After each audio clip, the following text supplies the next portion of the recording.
Or 97.7. Now, here's Scott and Drew. And just like that, we're off. We're running another brand new live edition of Talking Ball, 97.7 ESPN The Zone. Scott, Tyson, Drew, DeArmond with you. Happy Wednesday morning, everyone. 55 degrees as you make your way into work, into school, wherever you may be headed. Safe travels on this Wednesday. Beautiful day again here in the Tennessee Valley.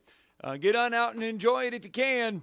Not gonna last too much longer as we are in that month of November. So get out and enjoy today. It is Wednesday. That means we get to get out to the Neighbors Wealth Management Hotline like we do each and every Wednesday, and that can mean one thing and one thing only. It is time for us to dial up our weekly conversation with our one and the only, our sixth grader prognosticator. Ladies and gentlemen, please welcome to the show, Grady the Greek. Good morning, Grady. What's up, Grady? Morning. How we doing today, bud?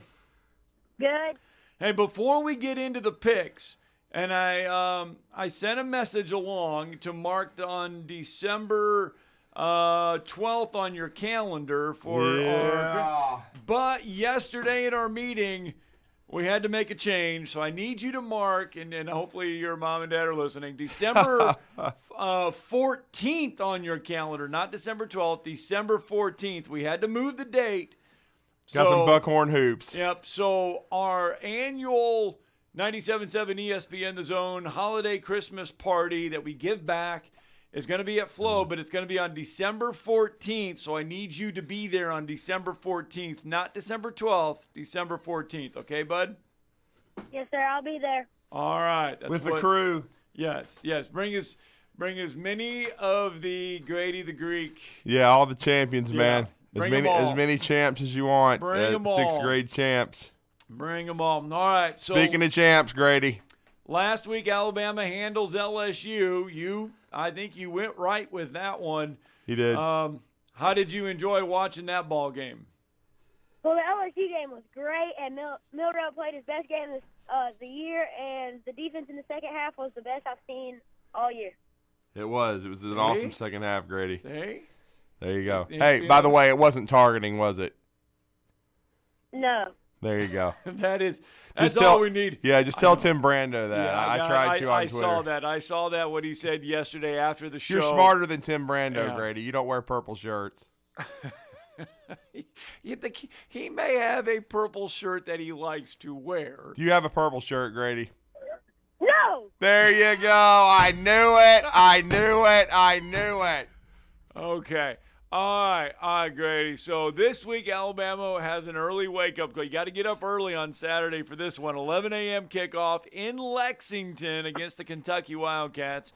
Your thoughts on Alabama and Kentucky? This week it may be a little tough coming off the LSU game last week. But Alabama 28 and Kentucky 14. 28-14, Alabama. 28-14, yeah. Who do you think is going to be the MVP today or Saturday, Grady? I'm sorry. Burton. Jermaine Burton. That's an interesting pick. Wow. 'Cause he only had 3 catches last week. Pulling that one up. Yeah. What do you think about that? I mean, his last and only big game was Texas A&M, right? Well, I mean, not only big game, but I mean, it was his biggest. There's no Right. question about that. And all right, Grady. So there's a full list. right.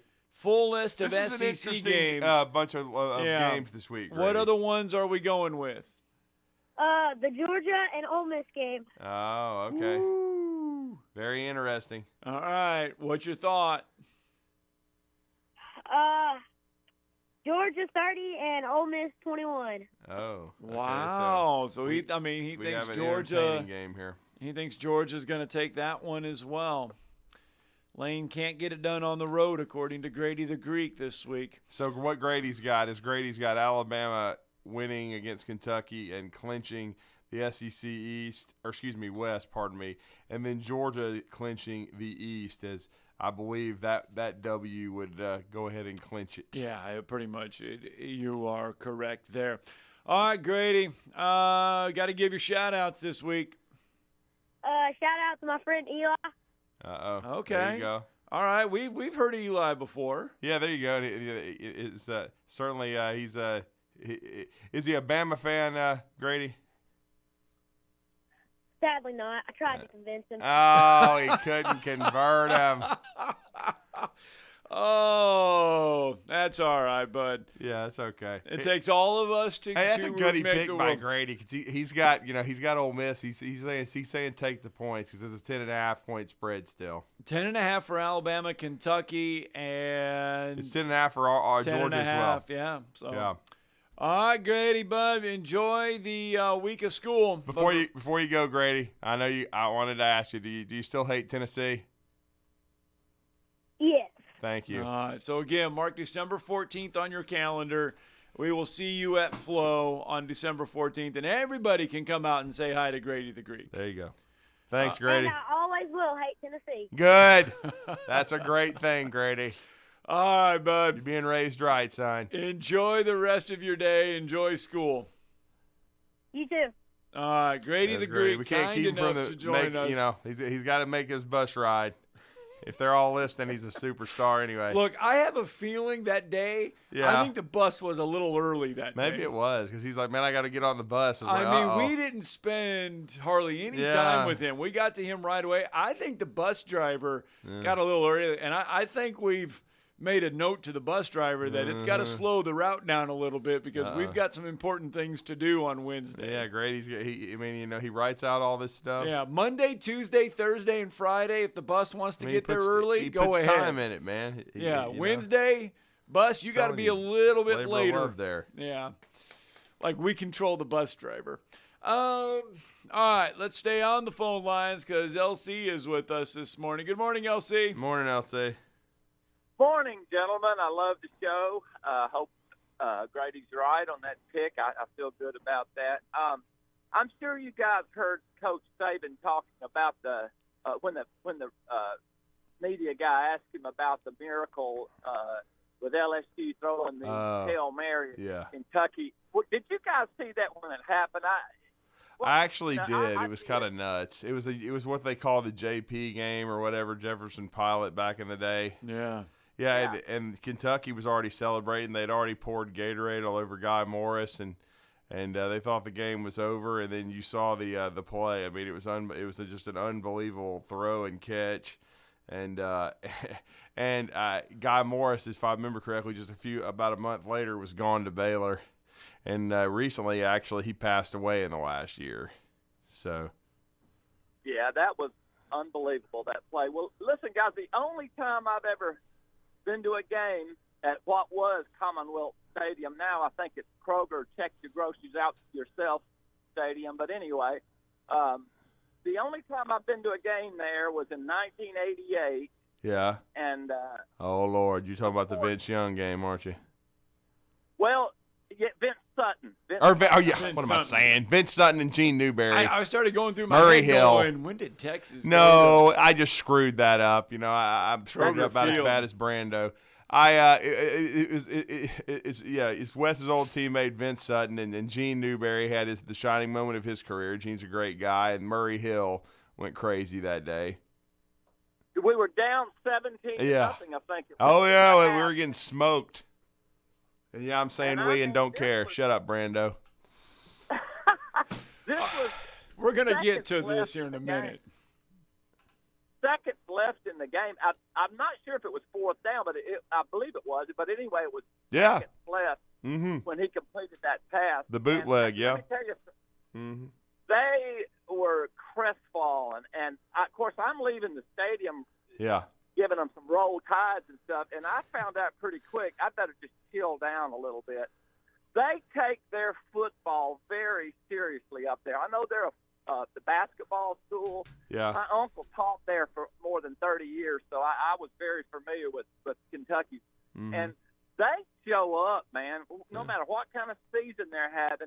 So we cannot sleepwalk through that first half. I think our strengths match up good against them. I think if we slow their run down, we'll be in good shape. But we got to come out and establish ourselves as the dominant team. And then I'm going to hang up, guys, and see if y'all have anything else to say. And of course, we lost Vince Sutton several years ago, Yeah. unfortunately. But Yeah. that was quite a comeback. And I'll hang up, guys. Love your show. Thanks, LC. Thanks for Yeah, the phone call. I believe Vince had to come off the bench too. I mean, it was just one of those games where in the first half, What year was this? 1988. Okay. It was Derek Thomas's senior year. It just looked like a disaster.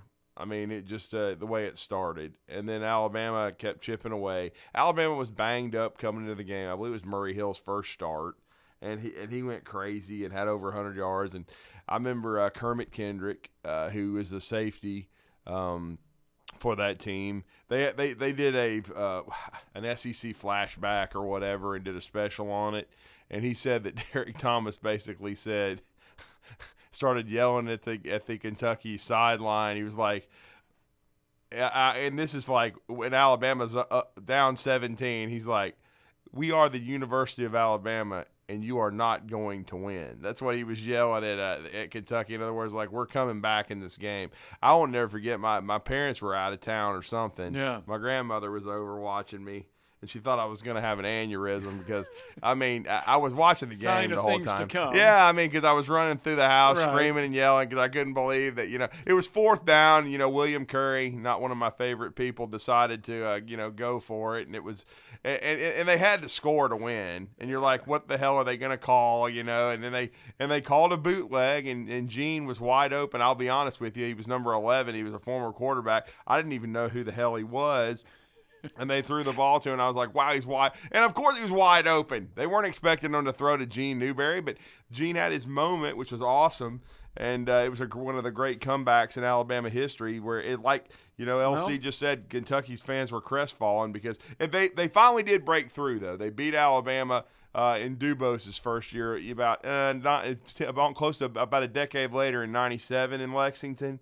Alabama should have won that game if they'd have kept handing the ball to Sean Alexander, but Tim Couch and the Wildcats won in overtime. One of the two wins for Kentucky in the series. Alabama 38-2-1 all time against Kentucky. I think the 15-2 is their record in Lexington. Is Alabama's record. Yeah, I want to say the other one had been years, but I mean, maybe I can't remember if it was before Coach Bryant came to Alabama, but.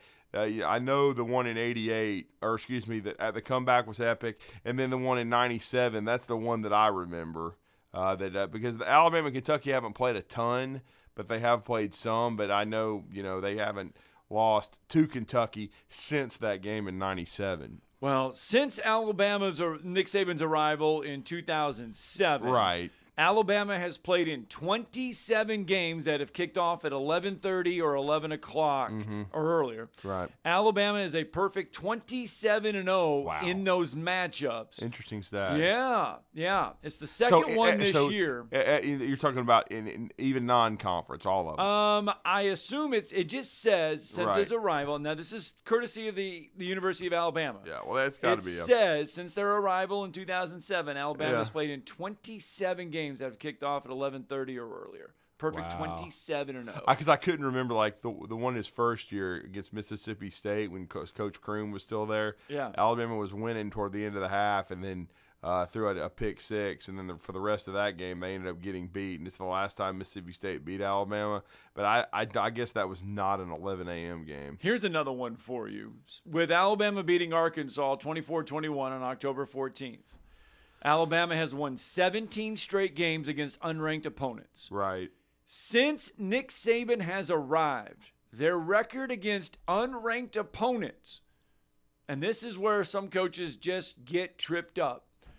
Alabama is 121-4 under Nick Saban in unranked opponent games. Included in that record was a streak of 100 consecutive wins over unranked opponents, which ranks as the longest streak in FBS history. Began in Colorado on December 30th of 2007 in the Independence Bowl, and that one ended at Texas A&M in 2021. So there you go. 121-4 against unranked opponents at Alabama under Nick Saban. So. Yeah, I mean, they've done a heck of a job, no question about it. That's a really interesting stat on the early kickoffs. Because one of those early kickoffs was the beatdown against Tennessee in 2007. That was the one where Alabama, the textbook gate deal, and they I remember that. Some guys, I think it was like 41-17. Yeah, I remember that one. All right, I tell you what, 7:15. When we get a break in, Floyd, we're going to get to you right after the break. Let us hit the break button. We'll get a break in, get to the phone lines when we return. Plus, why is Drew hating on Tim Brando again? Because he's a... You're listening to Talkin' Ball on 97.7 ESPN, The Zone. Still working on an injury wreck in Clements, that's in Limestone County, west of Athens. 72 and 7 Mile Post Road. Got 72 in Alabama 65 in Paint Rock. No injury reported there. Couple of wrecks in Decatur, Point Mallard, and Indian Hills, and 6th and Wilson. I think both of those are no injury. Still working a structure fire on 317 off 24. That's in Lawrence County near Moulton. Are you ready to be your best? QFit Sports Performance Training and Fitness can help. It's not a group program, it's intense one-on-one training at QFit Relentless, 256-497-9075. Captain Neck in the North Parkway Popeyes Skywatch Traffic Center. Specializing in simple and affordable rentals, McCurry Van and Car Rental can make sure you have just the right vehicle for your next family vacation, weekend getaway, or if you just need transportation while your vehicle is being repaired. McCurry carries Ford Transit vans and Mercedes Sprinter vans, trucks and work vans, and more. And they offer discounted rental rates for long-term rentals. Now with 4 locations: Athens, Muscle Shoals, Coleman, and Huntsville. Log on McCurryRentals.com to make your reservation now. That's McCurryRentals.com. Are you in the market for a recreational vehicle? Do you want to get out and see more of this beautiful country? Well, imagine hearing the laughter of your little ones enjoying gooey s'mores by a cozy campfire and making lasting memories with your friends and family from the comfort of a new camper. We can make your dreams come true at Hall's RV. With over 15 years in the camping business, we know how to get our customers into the perfect camper. We have several models and floor plans here for you to choose from, both new and used. We're family owned and operated with fantastic deals and great service.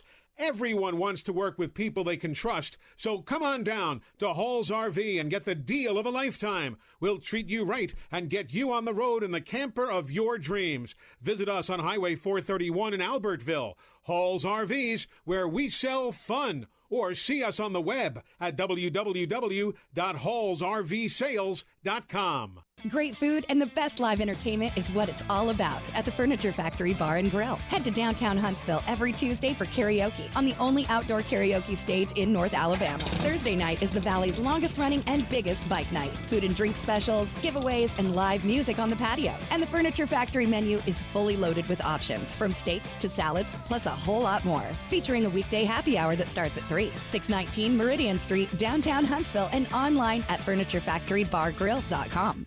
With us today, Dr. Tracy Lowry of Best Vein Care of Huntsville. When we evaluate a patient and they indeed have significant venous disease, most third-party payers, private insurance, Medicare, require us to treat every patient conservatively at least 90 days. Conservative treatment includes increasing ambulation, elevation of the legs, and the wearing of compression stockings. It's very common for folks to come see us in March or April wanting to have their veins fixed before they go into swimsuits starting in June.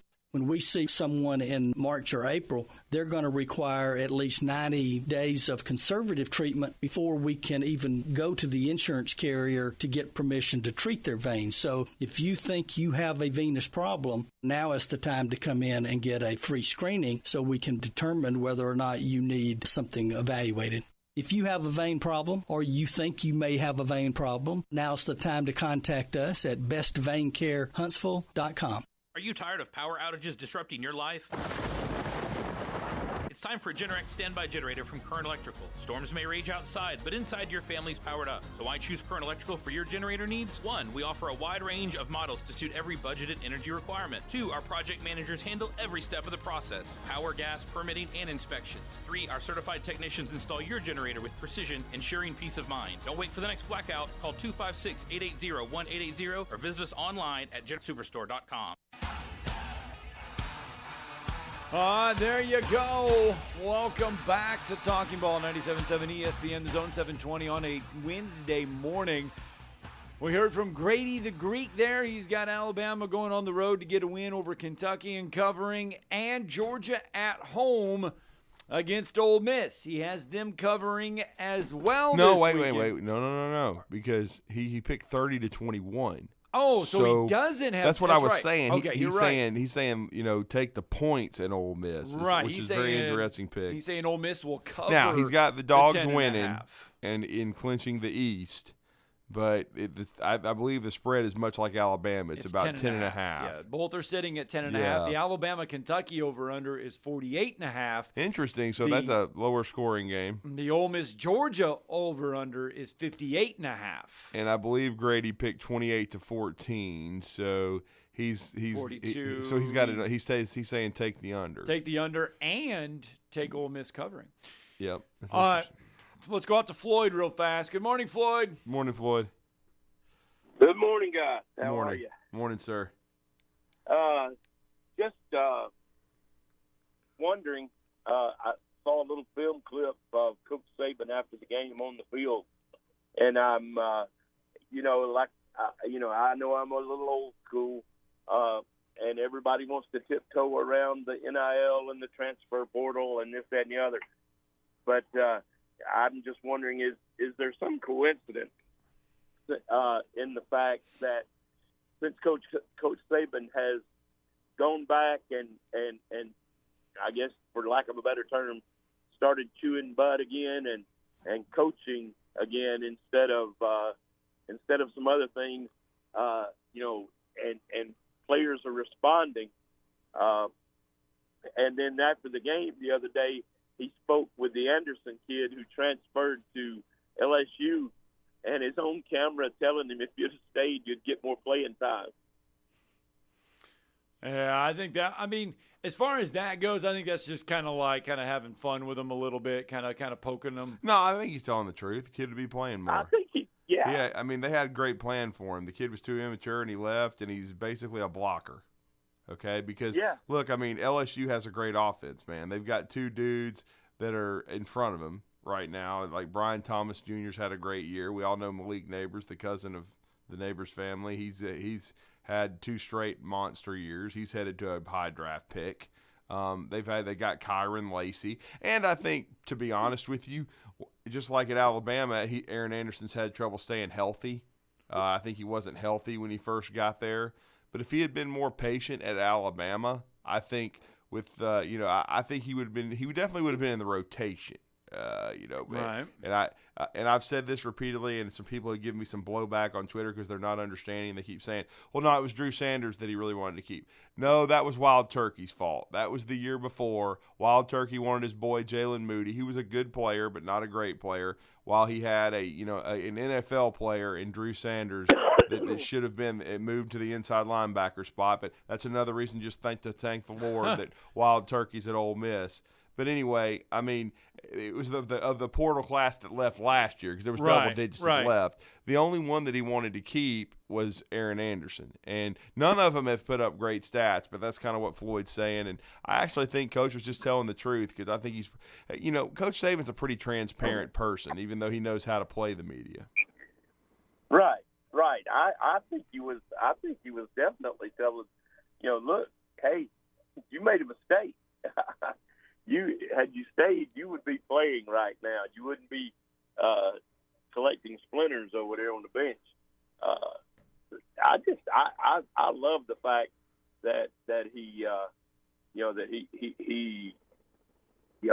these kids with the NILs and the transfer portal and everybody tiptoeing around certain things, that he started just speaking truth, Yeah. Unapologetically. Yeah, no doubt. Yeah. But anyway, just wanted to see what your thoughts were on that this morning. All right, thanks, Floyd. All right, let's stay on the phone lines. Let's get out to a.k.a. Chief Tuscaloosa. What's up? This morning. Randy's with us. Good How you morning, doing? sir. What about it, fellas? Hey, man, we thought we might hear from you last week to give your thoughts on the LSU matchup. Crazy phone's been going crazy, Drew. Uh-oh, yeah. Yeah. Getting But all those anyway, calls from those telemarketers? Yeah, I guess. I got a few yesterday myself, all this potential spam stuff. It's crazy, man. I got spams all over my phone right now. And not spam the food either. He's not talking about spam ham, Scott. Fried spam. Yeah. I was going to ask y'all the other day. Yeah. I think Oregon more or less beat themselves in that game 3 weeks ago. What do you think? You talking about against Washington? Yeah. Well, I mean, Dan Lanning made some really aggressive He probably calls. gambled a little bit too much. I felt like Oregon was the better team when I was watching it, Randy. I would agree with you somewhat there. They missed that long field goal, and they had 4 other chances to get field goal. They did. They near the end of the half, they eschewed kicking a field goal they should have kicked and decided to go for it on the 4th down. If they kick them field goals, there's no competition. They win the ball game. Right. And not only that, there wouldn't be a debate right now who is the real number 1. I think it would have been Oregon. It might have been. I mean, if they could have got that win, they've been very impressive. I still think they're one of the 4 best teams in my opinion. Now they're going to have to hold serve, and they struggled a little bit early versus Cal before nuking them, but they've played well lately. Yeah, and all the teams that they've played, Drew, ain't they been ranked? Well, yeah, they've played a pretty difficult schedule. The Pac-12 is good this year. Right. Currently, they only have played. So if you go by the current rankings, they've played 1 ranked opponent. Current ranked opponent has Oregon. I should say road win. I mean, most wins against ranked opponents, Oregon has 1 right now. Alabama has 3. Texas has 3. Well, speaking of the Tide, since you brought them up, Scott, I think I'll be in that SEC championship against Georgia. What do you think? I think you're right. I think they go to Kentucky this week. I don't think it's going to be a pretty game against Kentucky just because of the LSU hangover and 11 o'clock game. And physical game. The emotion of this thing. Yeah, I don't think it's going to be a pretty game. But I think Alabama does enough to get it done, and they find their way to Atlanta. And I think Georgia finds their way to Atlanta. I think they get it better than Ole Miss. I know it's Coach Arthur. Lord. They find their way to get it done, and I think it's Georgia, Alabama in the SEC championship game, yes. I think they handle Kentucky pretty good. I believe Monroe and them found to rhythm. Yeah. They could. I mean, you're right. They very well could be. Well, I mean, go back and look. 3 games from now, 3 games back, he was having trouble, in the 4th game. Yeah. But since them 3 games, he has been on a roll. I agree. All right, hey, Randy, hate to do it to you, brother. Appreciate it, Randy. Cut it short. Yeah, thanks, let's man. get Husky Dan in real fast. Good morning, sir. Hey, how's it going, guys? Yeah, that guy's talking about Oregon. Let me let you know, Oregon played their best game they could possibly play against Washington. They knew they had to do it. Washington did not play their best game. McMillan was out in that game, our second-best wide receiver. I mean, he's the clutch guy that Panks always goes to over the middle. If there's another rematch of that and Washington plays their best game, they'll blow them out of the water. I mean, this is a Washington team that same team, played Texas in the Alamo Bowl and, embarrassed them. I mean, the game would look closer than the score looked closer than, but if you watch the game, Texas really, and that's that same Texas team that, played Alabama. And, Well, I'll just say this, Husky, down on that. Bowl games that are kind of meaningless if they're not in the playoff. You got guys opting out and everything. It's usually not a kind of a – there are a few, like Kansas State, Alabama, nobody really opted out, but that's kind of a rarity. Most of the time you got dudes opting out and not even playing. So, I mean, I do think that they're going to play in a rematch, though. I've been saying it the whole time. I felt like Washington and Oregon would play again. And the whole team's had COVID for the last 2 weeks, so Pennick hasn't been playing, the way he's supposed to be playing. So, they haven't looked as good. Right. But now they're getting back on their stride now, and they're going to be dangerous. I mean, I wouldn't want to face a team like Alabama because it's a game of paper, rock, scissors. And with that defense going against that offense, I don't know. But Alabama just shut down the best offense in probably the country. I thought LSU was the best offense of the country. I think Jaden Daniels after is last the best week, quarterback in the country. After last week, got to make a case that Washington has one of the best offense. I mean, you go toe-to-toe and put up a bunch of points against USC. Oh, when their offense, when their offense is clicking, they're really good. I don't know who would be better, but it just depends on when they're clicking. But if they're clicking, they're pretty and that transfer from Mississippi State. I mean, that guy Dylan Johnson. I mean, all these teams are getting these guys from the SEC. And that's what's making them better, I guess. The transfer portal has really changed college football. It has. All right, Husky Dan, thanks for the phone. Hate to be short, but we got to keep moving it along here. In case you're wondering, in case you really want to wonder, Washington's remaining schedule is at home against Utah this week. Then they are at Oregon State and then home against Washington State. Those are the last 3 games of the year for a ranked Washington squad who's undefeated so far on the year. Let's get a break in. Talking Ball is going to return when we come back.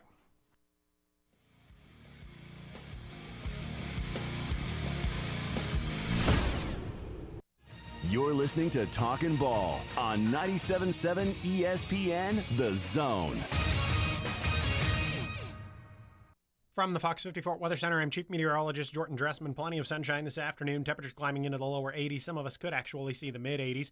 We drop just into the low 60s as we head into the overnight, early into your Thursday morning. A couple of scattered showers are going to be possible through Thursday morning into Thursday afternoon. Looks like the best chance for any widespread rain is going to move into the Tennessee Valley Thursday night and then early into Friday morning. A mostly cloudy sky on Thursday afternoon. Temperatures still climbing into the mid and upper 70s. I'm Chief Meteorologist Jordan Dressman on your home for ESPN Radio, 97.7 ESPN The Zone.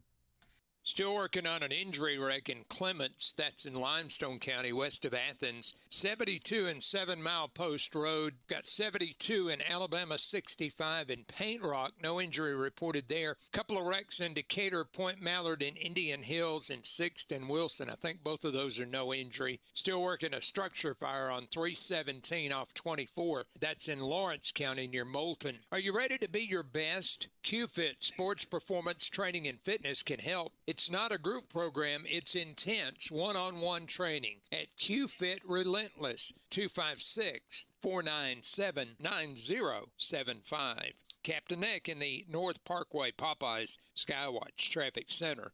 Ann Adams with Berkshire Hathaway Rise Real Estate is the one name to know if you're buying or selling real estate. With years of local experience, Ann Adams offers buyers in-depth knowledge of the local housing market and will narrow available properties down to those you'll be interested in so you can save time when shopping for your new home. If you're ready to sell, Ann offers a seamless process using accurate pricing and expert negotiation skills to make sure you get a fair price for your home. Call Ann Adams today at 256-337-2625 or log on bhhsriserealestate.com. Normally, when you call a roofing company, all you hear is, you need a new roof. Not when you call Fleming Roofing and Restoration. Since 1965, the folks at Fleming have been focused on what you need, whether it's an easy repair or a full roof replacement, commercial or residential. And when it comes to storm damage, you want Fleming on your side. They know all the ins and outs of insurance claims and will guide you through the entire process. Log on FlemingHSV.com and book your free estimate today. Fleming Roofing and Restoration. We show up.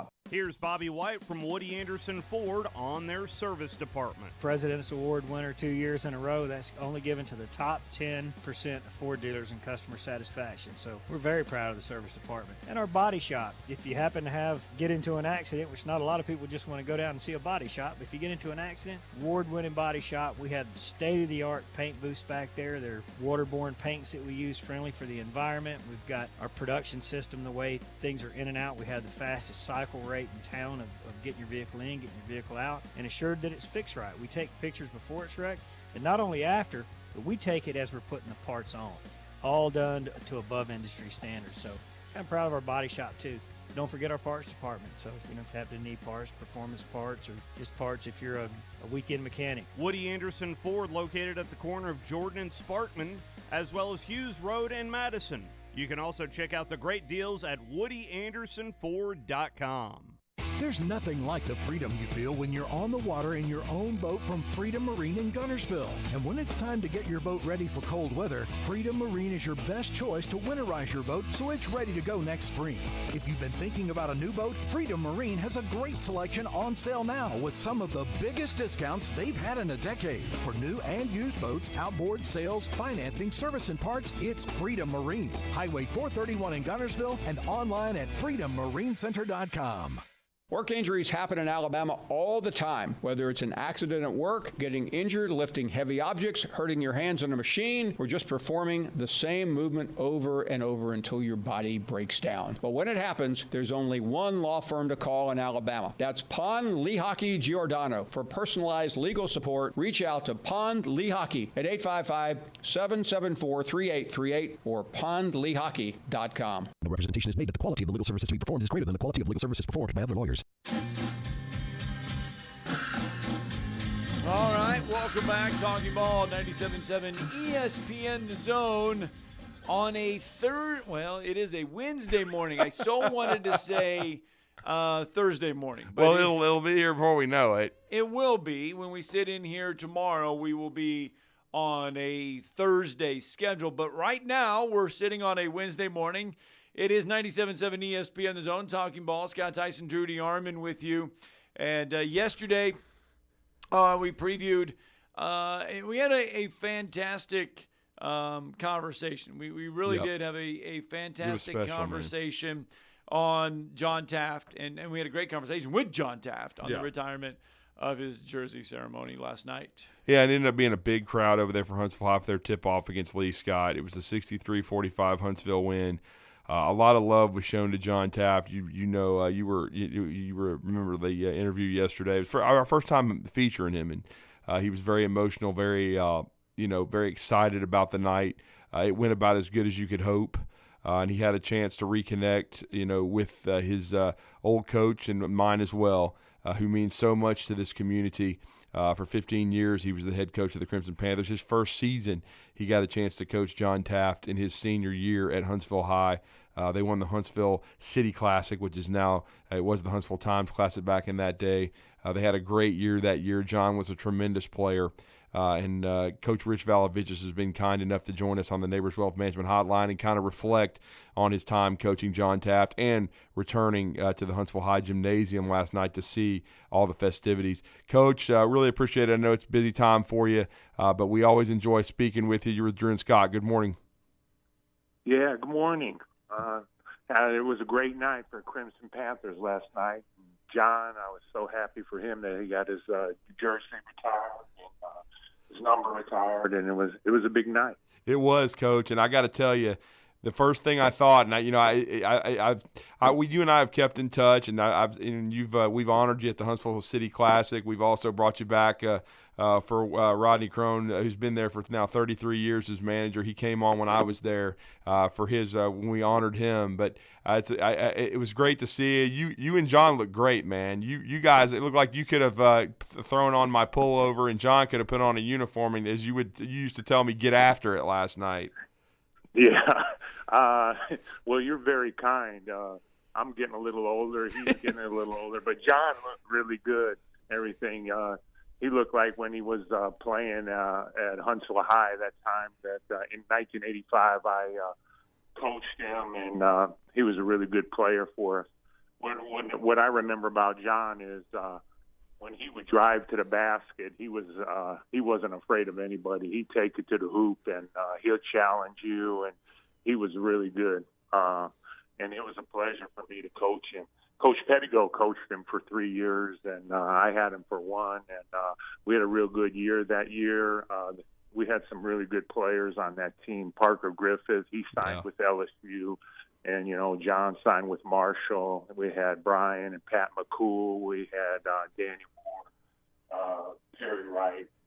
They were really good players. I inherited a good team from Jackie. Jackie was a great coach at Huntsville High, and when he decided to go into private business, he recommended me for the job, and I was lucky to be hired by Huntsville, and I had a great time there, coaching him and other players that we had there.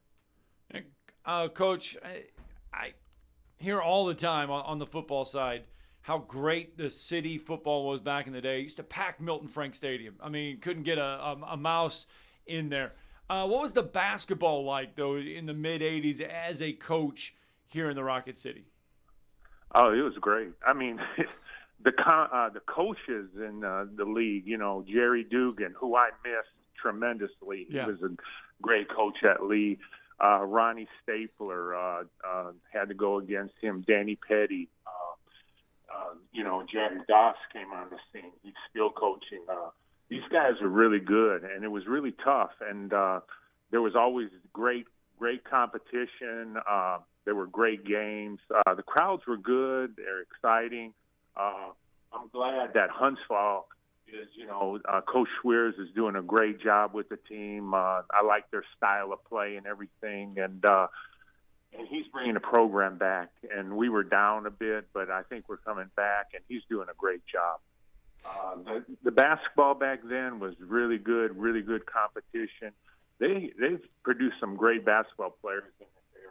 There's some great coaches. Yeah, we've been very, very blessed, no question. I mean, I was during my time. I came along, started watching basketball during those late 80s and then all through the 90s, and packed gyms, Hall of Famers at every school, and we certainly were blessed with what you did at Huntsville High, and of course, in the pedigree you brought. I mean, you're a guy that played for the 76 Indiana Hoosiers. You were a two-time captain for Sonny Smith. I remember we had you on when Kentucky was making a run at that. No one's ever done it, and again, you had a great experience at Auburn, and it's a great time right now for college basketball in our state, Coach, because Alabama and Auburn had some really good runs in the 80s and early 90s, but I don't know if I've ever seen both programs stronger than they are right now nationally. Well, speaking for Auburn, Bruce Pearl had turned the program around because we were really down a few years ago, really bad. And when he came on the scene, when they signed him, he brought the program back, and it's really exciting for us. And Alabama's doing great. Alabama's always had a good program, but I'm just glad that we can compete again with the good teams in the country now because of Bruce Pearl. Yeah, when you watch the game today, what's changed the most in your mind? I mean, the way that the game is played, what's changed the most? The three-point shot has changed everything. It's, you can either blow a team out or you can get blown out real quick with the three-point shot. Because if you're not a real good shooting outside team, you're shooting twos, and you play a team that's a real good three-point shooting team, they're shooting threes.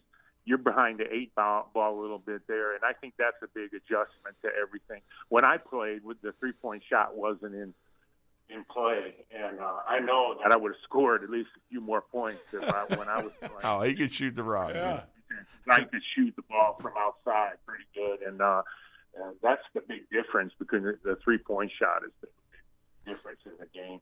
And you had to adjust to that, too. Now they penetrate and dish, whereas before they had a lot of plays. And we ran the motion offense at Indiana. Yeah. And Marty Knight was the master of that. And, he would say, scout us, because we don't care how, you can scout us all you want. The way we run the offense, you can't defend it. And a lot of times teams had a hard time defending us because we ran it so good.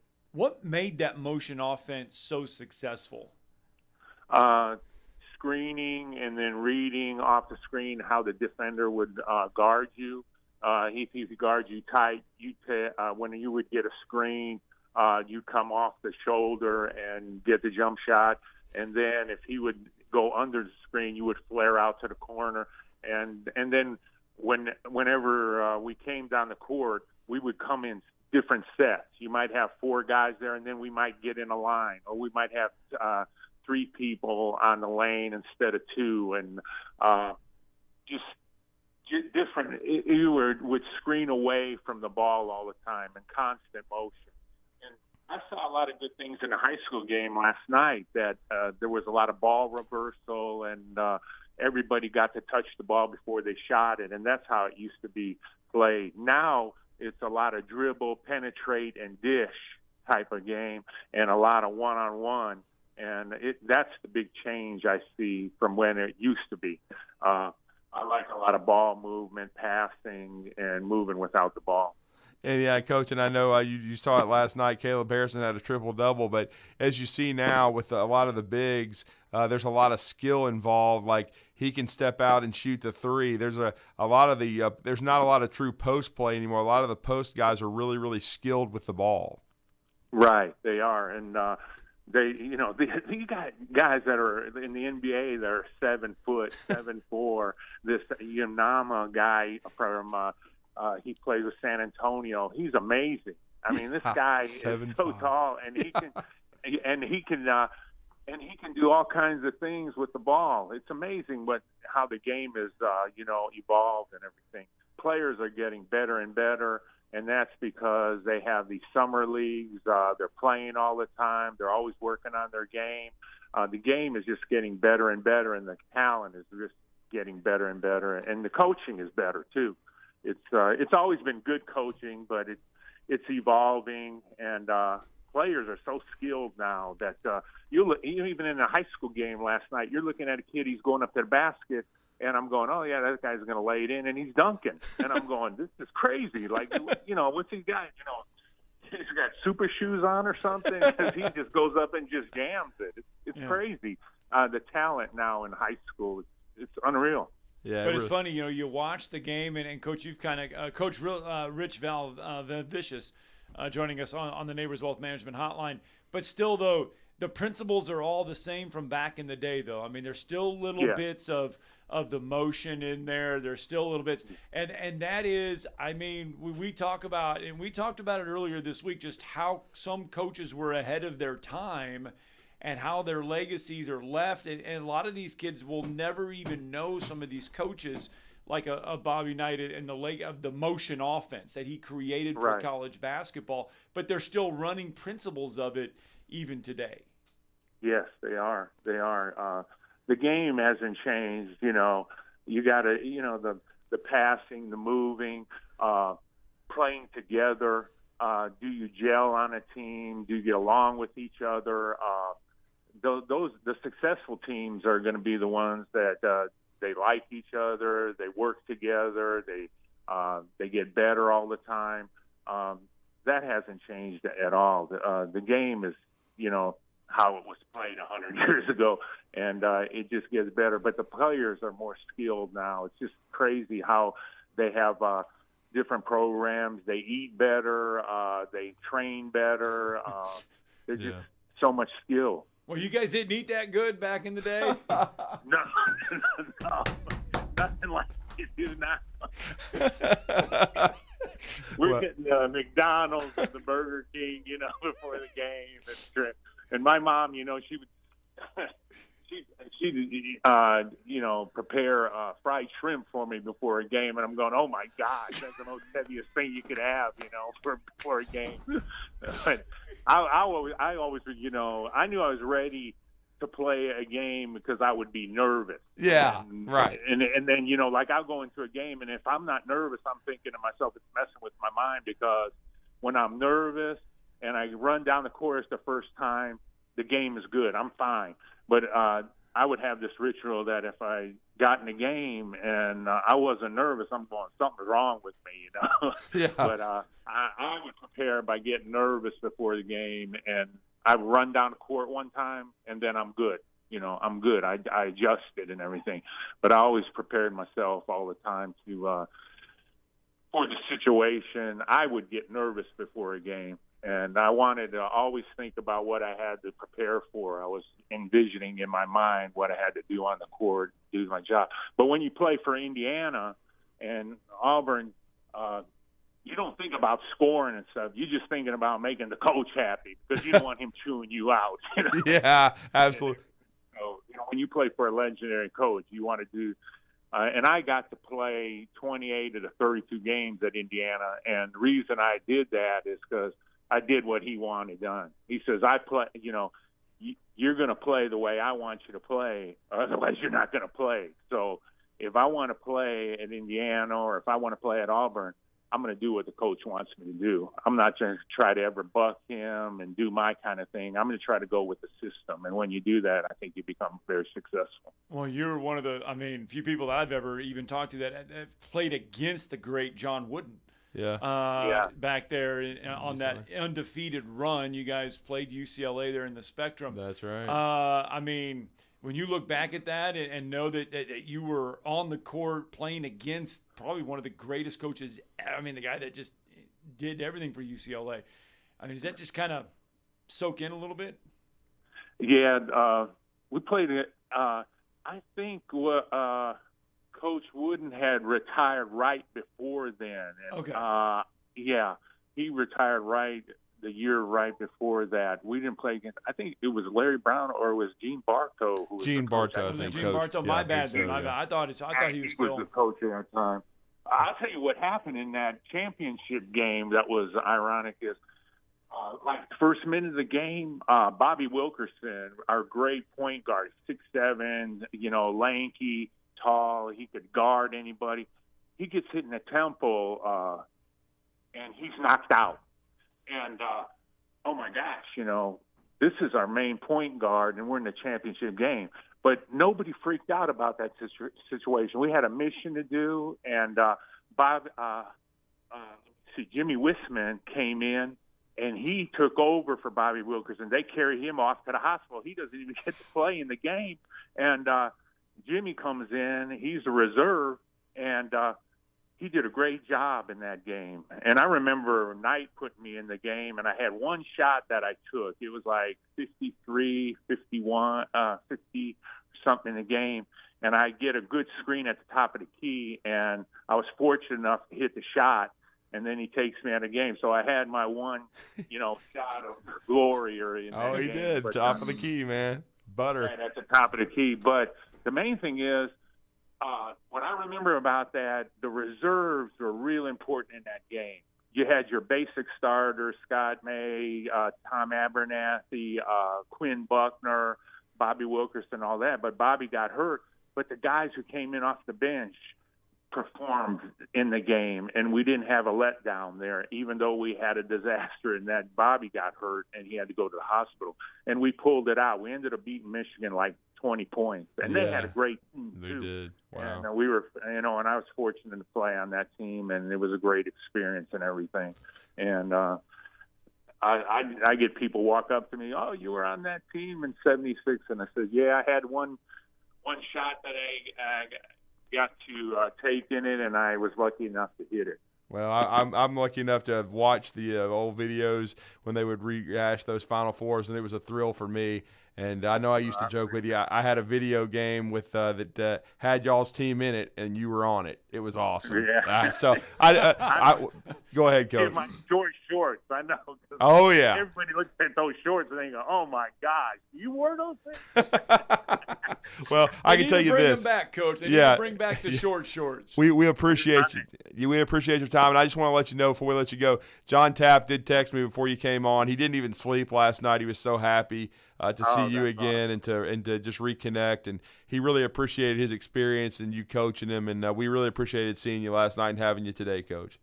Well, thank you, and I'm real proud of you too, Drew. You keep on doing the good things. Thank you, Coach. I'm proud of you. Thank you, sir. Thanks for having me on. We'll see y'all. Thank you. Rich Valvicious, let's get a break in.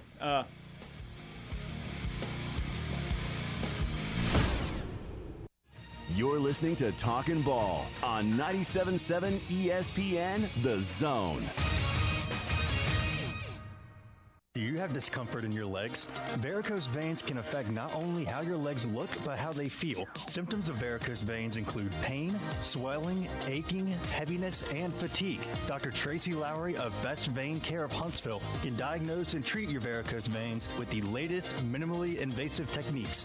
Diagnosis and treatment is covered by most insurances. Call 256-715-7151 to schedule your free screening. Go to bestveincarehuntsville.com. Southern Fidelity Mortgage.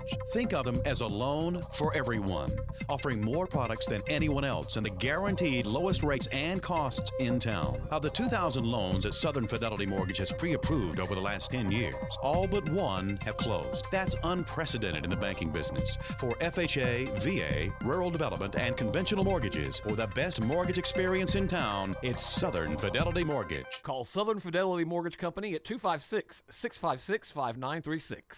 You'll love the expanded wine selection at Liquor Express. From special occasion to everyday table wines, they've got what you need. Meet your friends at the largest tap wall in Alabama with 105 rotating selections. Then take home a growler full of your favorite or choose from our 1,000 canned or bottled beers. Need help stocking your bar or planning your party? Liquor Express has a knowledgeable, professional, in-house staff that can assist you with anything from your bar to the planning of your special event. Visit liquorexpress.net for tasting specials, giveaways, and classes. There we go. Short time. That was a great conversation, though, man. What's some memories there? You even got to talk about fried shrimp. He's going to McDonald's. I've never heard. Now, I've heard a lot of stories from Coach Val. You know, I grew up, went to Huntsville High, worked for the man for years, and I've never heard that story. Eating Mom would make him fried shrimp. Let's get to Brandon real fast on the phone lines. Good morning, Brandon. Thanks for holding. Hey, they'd have turned me into fried shrimp at that Rainsville McDonald's yesterday after I went there having some fun. He was asking about Bama being. You stopped at Rainsville McDonald's. What do you expect? Scott, don't need to insult McDonald's. I'm not. Well, I am.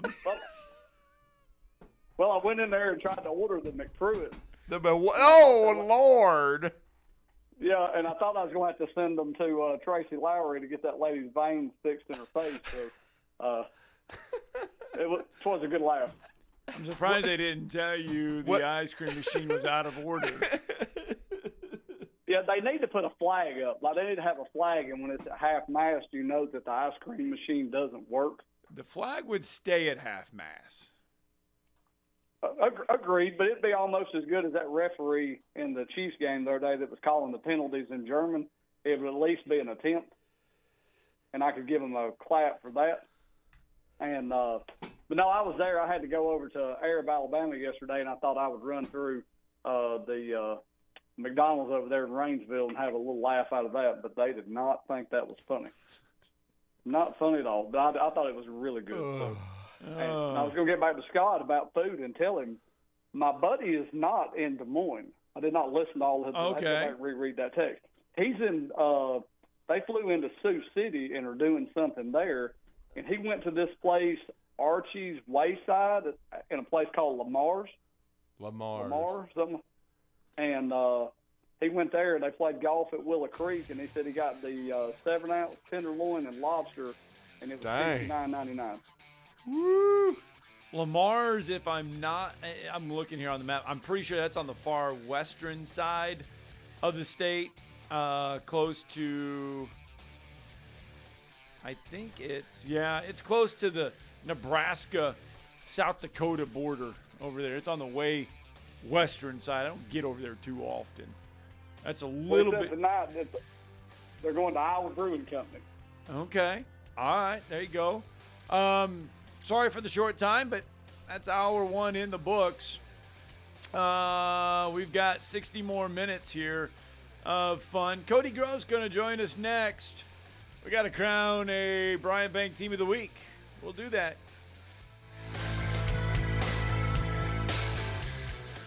This is Brent Musburger's VSiN Action Update on 97.7 ESPN The Zone. Unlike other credit cards that decline sports betting transactions or treat them as a cash advance, the G-Bank Visa Signature Card can load directly to your favorite sportsbook apps. G.Bank/VSiN. NFL tomorrow night, the 2-7 Bears host the 1-7 Panthers. Chicago favored by 3.5. Carolina plus 165. AP Top 25 basketball on Tuesday. Number 8 Creighton opened up the season with a 105-54 win over Florida A&M. Creighton led it 56-27 at the half. They were a 35-point favorite heading into the game. Number 20 Baylor rallied past Auburn 88-82. Auburn led it 43-34 at the half. Auburn was a 1.5-point favorite heading into the game. Baylor paid out plus 118. Tonight, number 10 Florida Atlantic favored by 6.5 at Loyola Chicago. Get the latest lines and more at vsin.com. WZZN, Union Grove, Huntsville, Alabama. 97.7 ESPN, The Zone.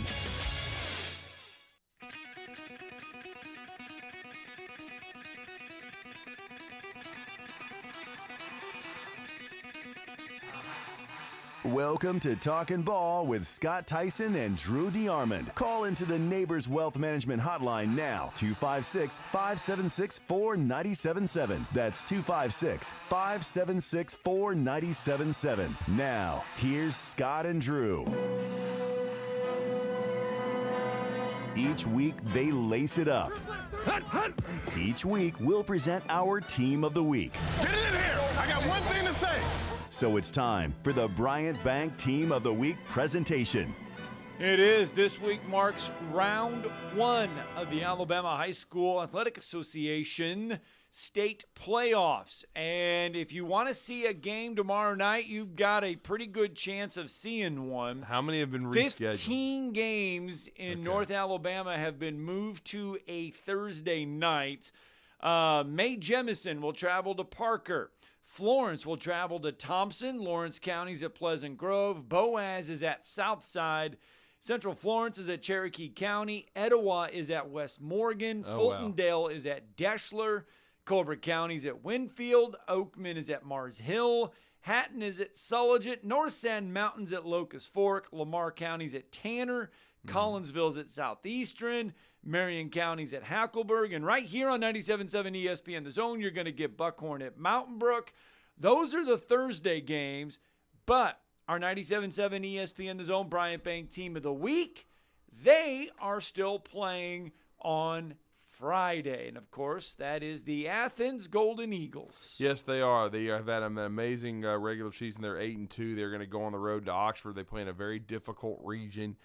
No question about that, but they're coming off of a huge win over a region champion, 41-14 over the Russellville Golden Tigers, and we are going to be talking to their head football coach now, Cody Gross, who's done an amazing job reestablishing Athens as one of the best programs in North Alabama, and he's been kind enough, as they are deep in preparation for this road trip to Oxford, to join us on the Neighbors Wealth Management Hotline. Coach Gross, it's great to have you and feature you again this morning. You're with Drew and Scott. Good morning, sir. Good morning. Appreciate you guys having me on. Good morning, Coach. And, wow, what a way to finish off the regular season. Yeah, I mean, Coach, you guys are – that's a tough one there. Very, very much so. Yeah, we we're playing pretty good ball right now. I still don't believe we've played our best ball, which I guess is a good thing, but we better do it in a couple of days because if we don't, it's going to be over. But, yeah, I'm really proud of how our team has progressed through the year. And, the last couple of games we went over and beat Fort Payne, who's a 2 seed in their region, and then beat Russellville, who's the 1 seed in that 5A region. So, feel pretty good about how we're playing at this point. But, like I said, we still got a little ways to go. No question, Coach. And, I mean, especially the top part of 6A Region 7 is very, very difficult. We know how good Hartselle is. We know how good Muscle Shoals is. You guys have been battle-tested. Then, obviously, you felt good about your squad, and you've scheduled very aggressively. I mean, when you're talking about Russellville, you're talking about Fort Payne. And this road is going to be tough. I mean, no matter who you played in the first round of the playoffs, it's going to be difficult. But you're going to Oxford. But you got to feel like this schedule has prepared your guys.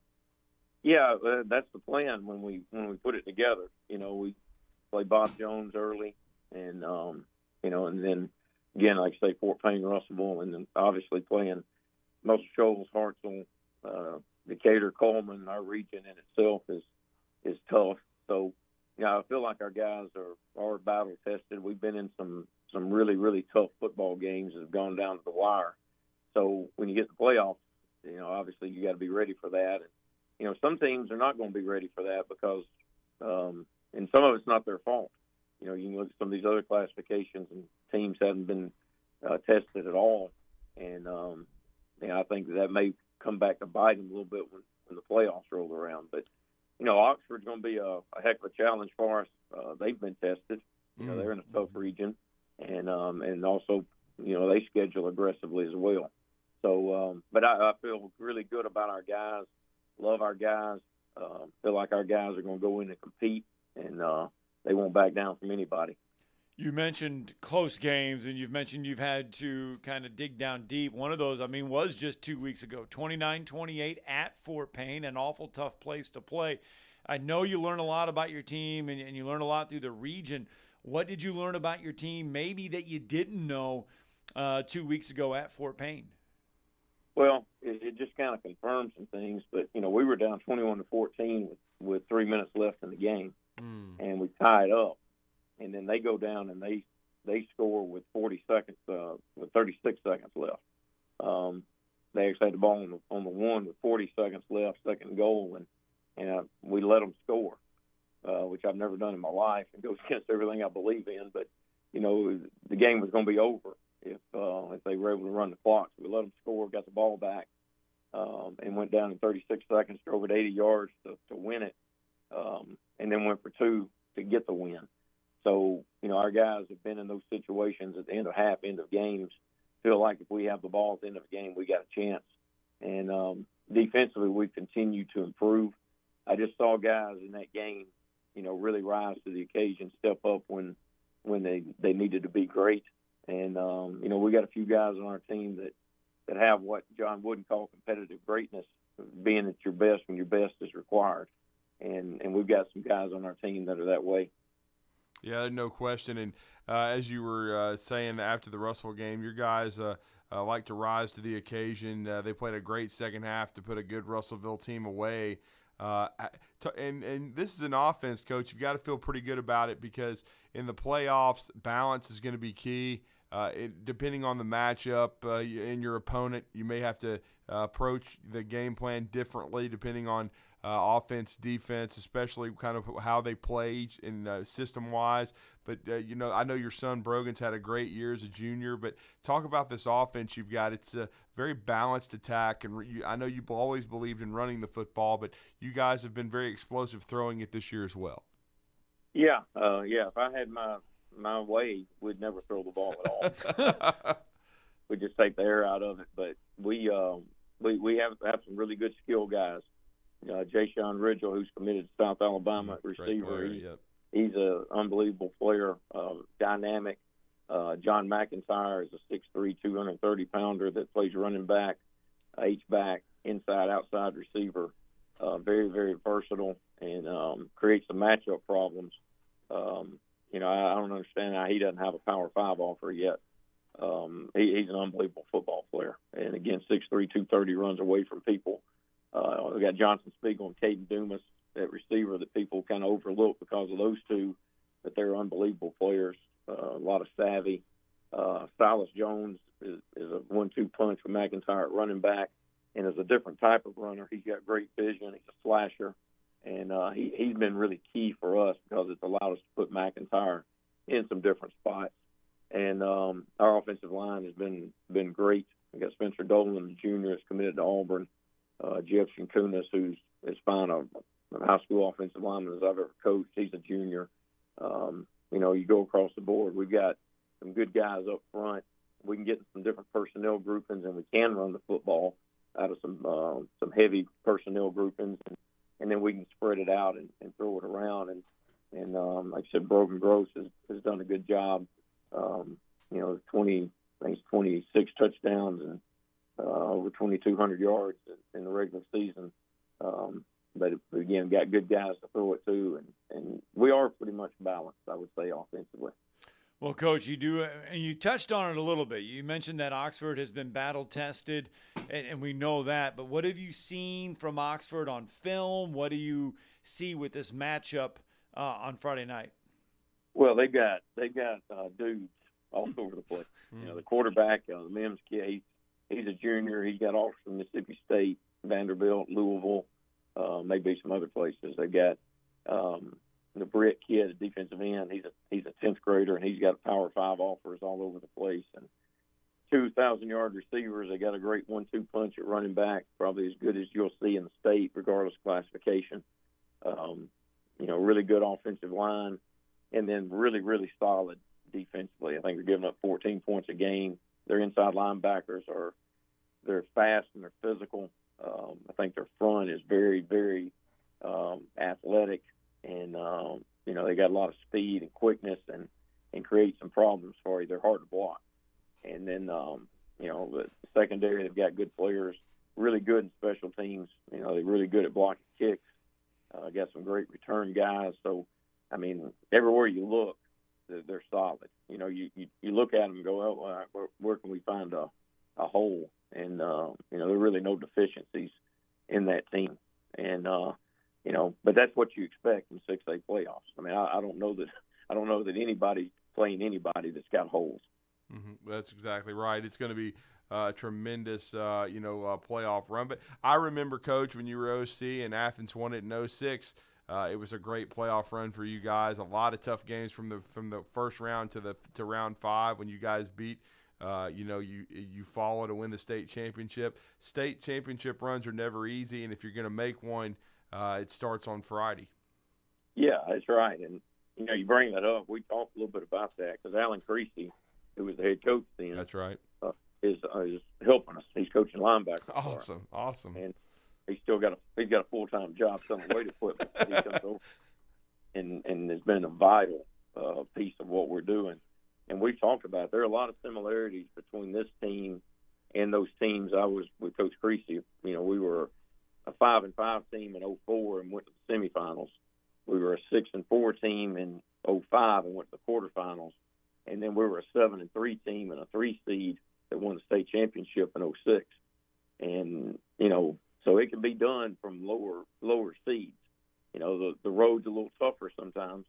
But, in 06, we had to go to Briarwood Christian, and nobody gave us a chance in the first round. And, best I can figure, nobody's giving us a chance when we go to Oxford. But the folks in this building, we believe we can go do it. And we've got similar type kids, gritty, tough, competitive kids that really want to keep playing football. And, really this time of year for everybody, it really comes down to who can handle the moment. Because, you can have good teams and you can have good players, but there's going to be sometimes the moment's too big for people. And I really feel like we've got a team, and there's no guarantee of what's going to happen for anybody, but I think we've got a team that the moment's not going to be too big. If we don't get it done, it's not going to be because the moment was too big for us. Athens head football coach Cody Gross, kind enough to join us on the Neighbors Wealth Management Hotline. Coach, Bryant Bank Team of the Week. It's a big honor. Well, thank you. Yeah, it is. I mean, it's I appreciate that. There's a lot of great teams out there that I get to see on film, and a lot that I don't get to see on film, but that I read about and keep up with. And one I really keep up with is Wes Morgan. Drew Phillips was with us here, and yes, he was one of my best friends, and doing an unbelievable job. Looking forward to seeing them make a run. So there's a lot of great teams out there, I know. So I appreciate you guys recognizing us. Yeah, and I'm glad you brought up Coach Phillips. One of the last times we were out there to honor you, Coach, I think he was still on your staff, and I spoke with him, and then we have honored them in the past as well. And if they make the deep playoff run I'm anticipating, would not be surprised if they get an honor. But they've had a tremendous year, and I saw them early. They look like a 5 or a 6A team from a numbers perspective, and even their physicality and speed. They're very, very good, Coach. Oh yeah, he got good players, and he's as good as I've ever been around. He does such a great job, and the relationships, and not just the X and O part of it, but the relationships and the love he has for everybody, and the toughness that he's instilling, and I think everybody's kind of looking at them in Cherokee County in the quarters. Yeah, what it's kind of looking like, and that'll be an absolute battle. Of course, they both got to get there. Because, hey, we're blessed to be one of 32 teams in 6A playing right now. next week there'll be 16. And, there's always some teams that win that shouldn't. And, we're just, like I said, we're just glad to be a part of this thing and to have a chance. Well, we appreciate you for taking the time out. I know the preparation, you're deep into it. I'm glad to hear Coach Creasy is still with the program. He's been on this show. He's a great guy, done a great job, great lot for football in our community, and his family has as a coaching family. And it's great to know that he's still with you guys. Yeah, he's been unbelievable. I mean, it's been so good. Of course, he coached me in high school. He was an assistant at Lauderdale County my 3 years at Lauderdale County, and then he hired me, and I worked for him for 4 years. And then he's done our radio the last few years. Oh, nice. Our radio folks are mad at me for getting him out of the booth, but I said he's a little more valuable on the field. And even through the years when he wasn't with us, I've always bounced things off of him, and he's been there for me. And now he's obviously still there, but he's in the middle of it. And he's been, I can't tell you what an asset he has been. I mean, he's just, because he looks at it, he's able to look at it from a head coach's perspective, as well as position coach, and has zero ego. So when he suggests things, he's there for you. And if you don't do the things he says, he's not going to go out and badmouth you. And example is in the Fort Payne game, he kind of helped me there when we were deciding whether to let him score or not, and then whether we go for two or not. And I thanked him after the game for helping me. And he said, that's easy to make suggestions. And he gets it, because the assistants make suggestions and head coaches make decisions, but you need guys around you that know what's going on. And love Alan Creasy. Anybody that knows him knows what a great guy he is. So he's been great for us. Well, Coach, we look forward to being out there Thursday to present it to you. The Bryant Bank $500 for being named Team of the Week. Certainly it's a well-earned honor for you guys with that big win over Russellville in the season you've had. But we appreciate it, and we look forward to seeing you in safe travels to Oxford, and we hope to see you bring back a win and be following the Athens Golden Eagles in the round of 16. Appreciate it. Yes, sir. Thank y'all. Cody Gross, Athens head coach, the Golden Eagles, this week's 97.7 ESPN The Zone Bryant Bank Team of the Week. And congratulations to them. All right, let's get a break in. When we come back, talking ball, 256-576-4977. Phone lines back open to you. You're listening to Talkin' Ball on 97.7 ESPN The Zone. Just got a new wreck on Madison Boulevard at Slaughter. That one's coming in as a no injury, but it has blockage. And they reported Jeff and Douglas as an injury type, but Himsey's not transporting anyone. They should have it wrapped up pretty quick. And it looks like we've just picked up a wreck at Murphy Hill and Grimwood. They assigned Himsey to it, but it looks like they've canceled Himsey already. You get 2 pieces of hand-breaded, juicy, tender signature chicken and a buttermilk biscuit for only $4.99 at Popeyes. University and Jordan, 72 in Jeff and North Parkway. Captain Nick in the Popeyes Skywatch Traffic Center. Are you tired of chasing a roofing contractor to show up on time or even show up at all? I'm Sam Fleming with Fleming Roofing and Restoration. Our motto at Fleming Roofing is we show up. Our goal at Fleming Roofing is to provide the reliable customer service that you deserve, and we have the resources to meet all of your roofing needs: residential, commercial, industrial, replacement, or repairs. We are manufacturer certified for roof coatings, single-ply membranes, and asphalt shingles. Whenever you need a roofing professional you can count on, call Fleming Roofing and Restoration. We are committed to finding the solution that meets your needs. We don't have quotas or heavy-handed sales tactics. Fleming Roofing, we have expert experience. We show up. Free estimates, residential, commercial, industrial, replacement, or repairs. Check us out at FlemingHSV.com. FlemingHSV.com. When you need a quick response, it's Fleming Roofing and Restoration. We show up. Here's Bobby White from Woody Anderson Ford on their service department. President's Award winner 2 years in a row. That's only given to the top 10% of Ford dealers in customer satisfaction. So we're very proud of the service department. And our body shop. If you happen to get into an accident, which not a lot of people just want to go down and see a body shop, but if you get into an accident, award-winning body shop. We have state-of-the-art paint booths back there. They're waterborne paints that we use, friendly for the environment. We've got our production system, the way things are in and out. We have the fastest cycle rate rate in town of getting your vehicle in, getting your vehicle out, and assured that it's fixed right. We take pictures before it's wrecked, and not only after, but we take it as we're putting the parts on. All done to above industry standards. So I'm proud of our body shop too. Don't forget our parts department. So we don't have to need parts, performance parts, or just parts if you're a weekend mechanic. Woody Anderson Ford, located at the corner of Jordan and Sparkman, as well as Hughes Road and Madison. You can also check out the great deals at WoodyAndersonFord.com. Cheeseburger Bobby's has a great new way to feed the family with two $30 family packs. The first is the Tenders Family Meal, 20 delicious chicken tenders, fries, and a gallon of tea. The second is 4 cheeseburgers, fries, and a gallon of tea. Your choice, just $30 each. These specials are good for carryout and online orders only. Log on to cheeseburgerbobbies.com to order. And don't forget frozen custard for dessert. Cheeseburger Bobby's, 2785 Carl T. Jones Drive, Huntsville, and at cheeseburgerbobbies.com.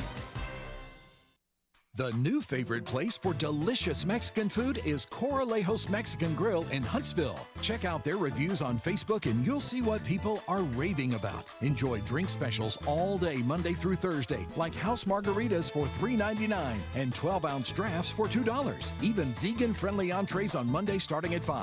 Coralejos Mexican Grill, 1658 Old Monrovia Road in Huntsville. Follow them on Facebook and Instagram to stay updated on their specials. At Mr. Sparky, we're America's on-time electrician. Flickering lights and hot switches can be annoying, but they can also signal a major problem, or worse, an electrical emergency. So play it safe and leave it to the experts at Mr. Sparky. Trust our team of professional, clean, and friendly electricians. We'll get it done right and get it done safely. You don't have to put up with any malarkey. Call 888 8-SPARKY. Independently owned and operated, licensed in the respective state or county.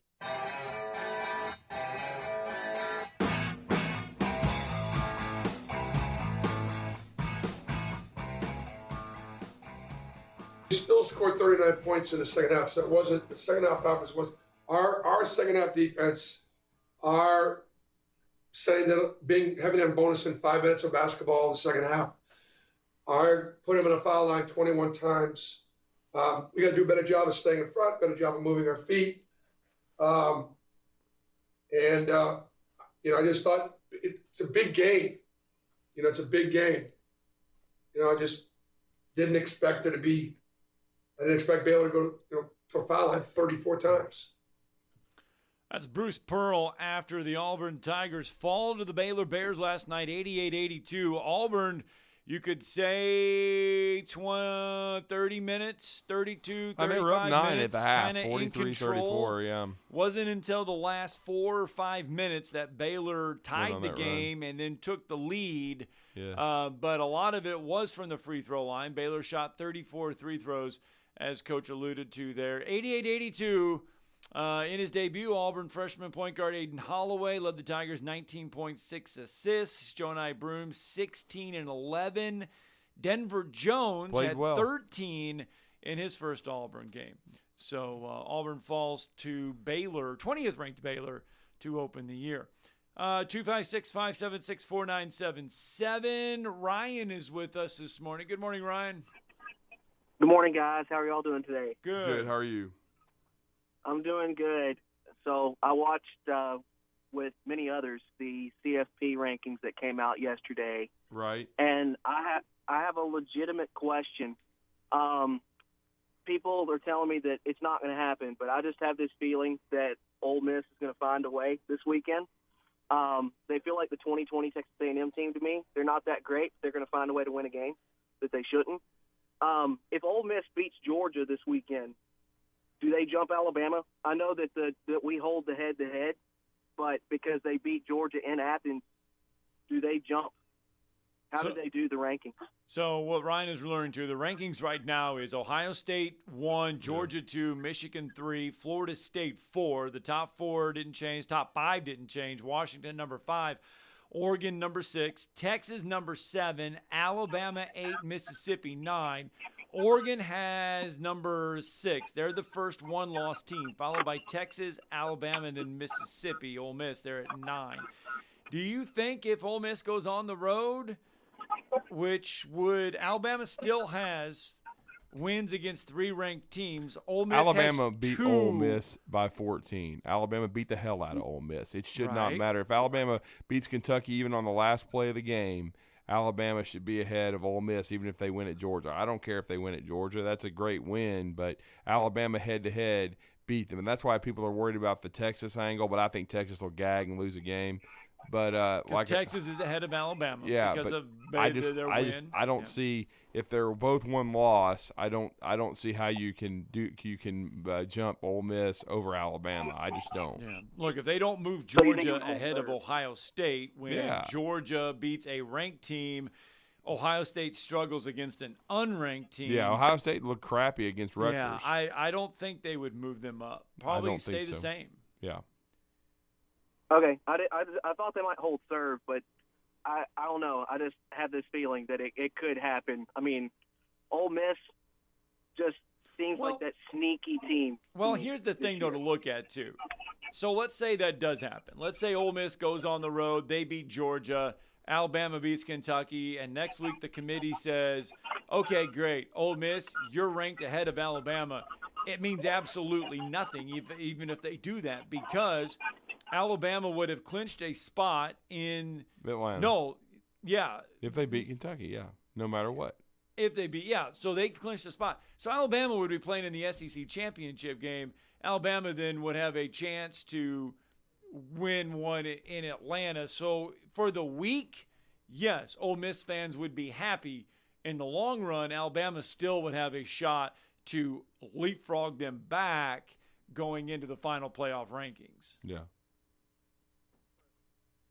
That was really my only question. Yeah, we appreciate it, man. Yeah. Good, Thanks, Ryan. Good stuff. Thanks, Ryan. All right, let's go to Rufus real fast. Good morning, Rufus. Hey, guys. How are you doing? Good, sir. How are you? Good. Just, again, playing off of last night and then the polls that came out, when do you put resume and the eye test together? Because I'm like Kirk Herbstreit. I actually watch the games. I get that. They always talk about who you lose to. Oh, that was a good loss. It was to Washington. For Oregon. Oh, Alabama, that was Texas. That was a good loss, When are they going to look at who you play? Because Greg McElroy brought up a good point about Oregon. Who have they really played this year? Besides Washington. They played Utah and drilled them. But compared to Alabama and Texas in the 6-8 thing McElroy was talking about last night. Well, what's going to be in Alabama's way if Alabama wins out? What's going to keep them out, in your opinion? Look. Besides the obvious, besides the undefeated, but. I just don't think Alabama. I don't believe in a lot of these teams. I don't think they're going undefeated. So you got 5 undefeateds left: Ohio State, Georgia, Michigan, Florida State, and Washington. Those are the 5 remaining undefeated. Because I think Oregon. No disrespect to Husky Dan, I think Oregon will beat Washington in the rematch. Ohio State or Michigan, one of those are going to lose. We already know Ohio that. State and Michigan, whoever loses, they're both done. Because I think the Little 10 sucks. So, they want to talk about the SEC being down, but the Big Ten is just an abomination. Iowa is ranked. No offense, Scott. Iowa, who cannot gain 100 yards, is ranked. Hey, how? We're setting the world on fire this week. Last week, our over-under was 29.5, and that set the world record. We're at 28 and something this week. We're going down. So we have go ahead, Scott. No, so I don't think so. Okay, so you're only Florida State probably will run the table in the ACC. I think. Drew, who's going to beat Florida State? Who's capable? They're going to get into the ACC championship game. I know they didn't look good against Pitt this past weekend. It was all kind of one of those type of wins. You got 5 undefeateds. How many undefeateds at the end are we looking at? 1, 2? I think two maximum probably. Okay. And I'm not even sure there'll be 2. There might just be 1. It wouldn't shock me. So I think a lot of these teams are going to bite it at the end. That could create more chaos, though. Does chaos favor Alabama? Absolutely, because Alabama, if they beat Georgia, they're in. I'm sorry. The greatest program in the history of man, when you listen to Georgia, that's never going to lose ever again, that's only beat Alabama 1 time since, Kirby Smart's been there, not 5 times, not 6 times, once, and that was a fluke because Alabama wasn't even healthy? Yes, it was a fluke. It was an absolute fluke. Everybody knows it because they saw the ass whipping they took a month before. But that's football. You get people hurt. I hope Alabama plays Georgia and whips their ass. We're coming. That's all I'm saying. Alabama's coming, Georgia.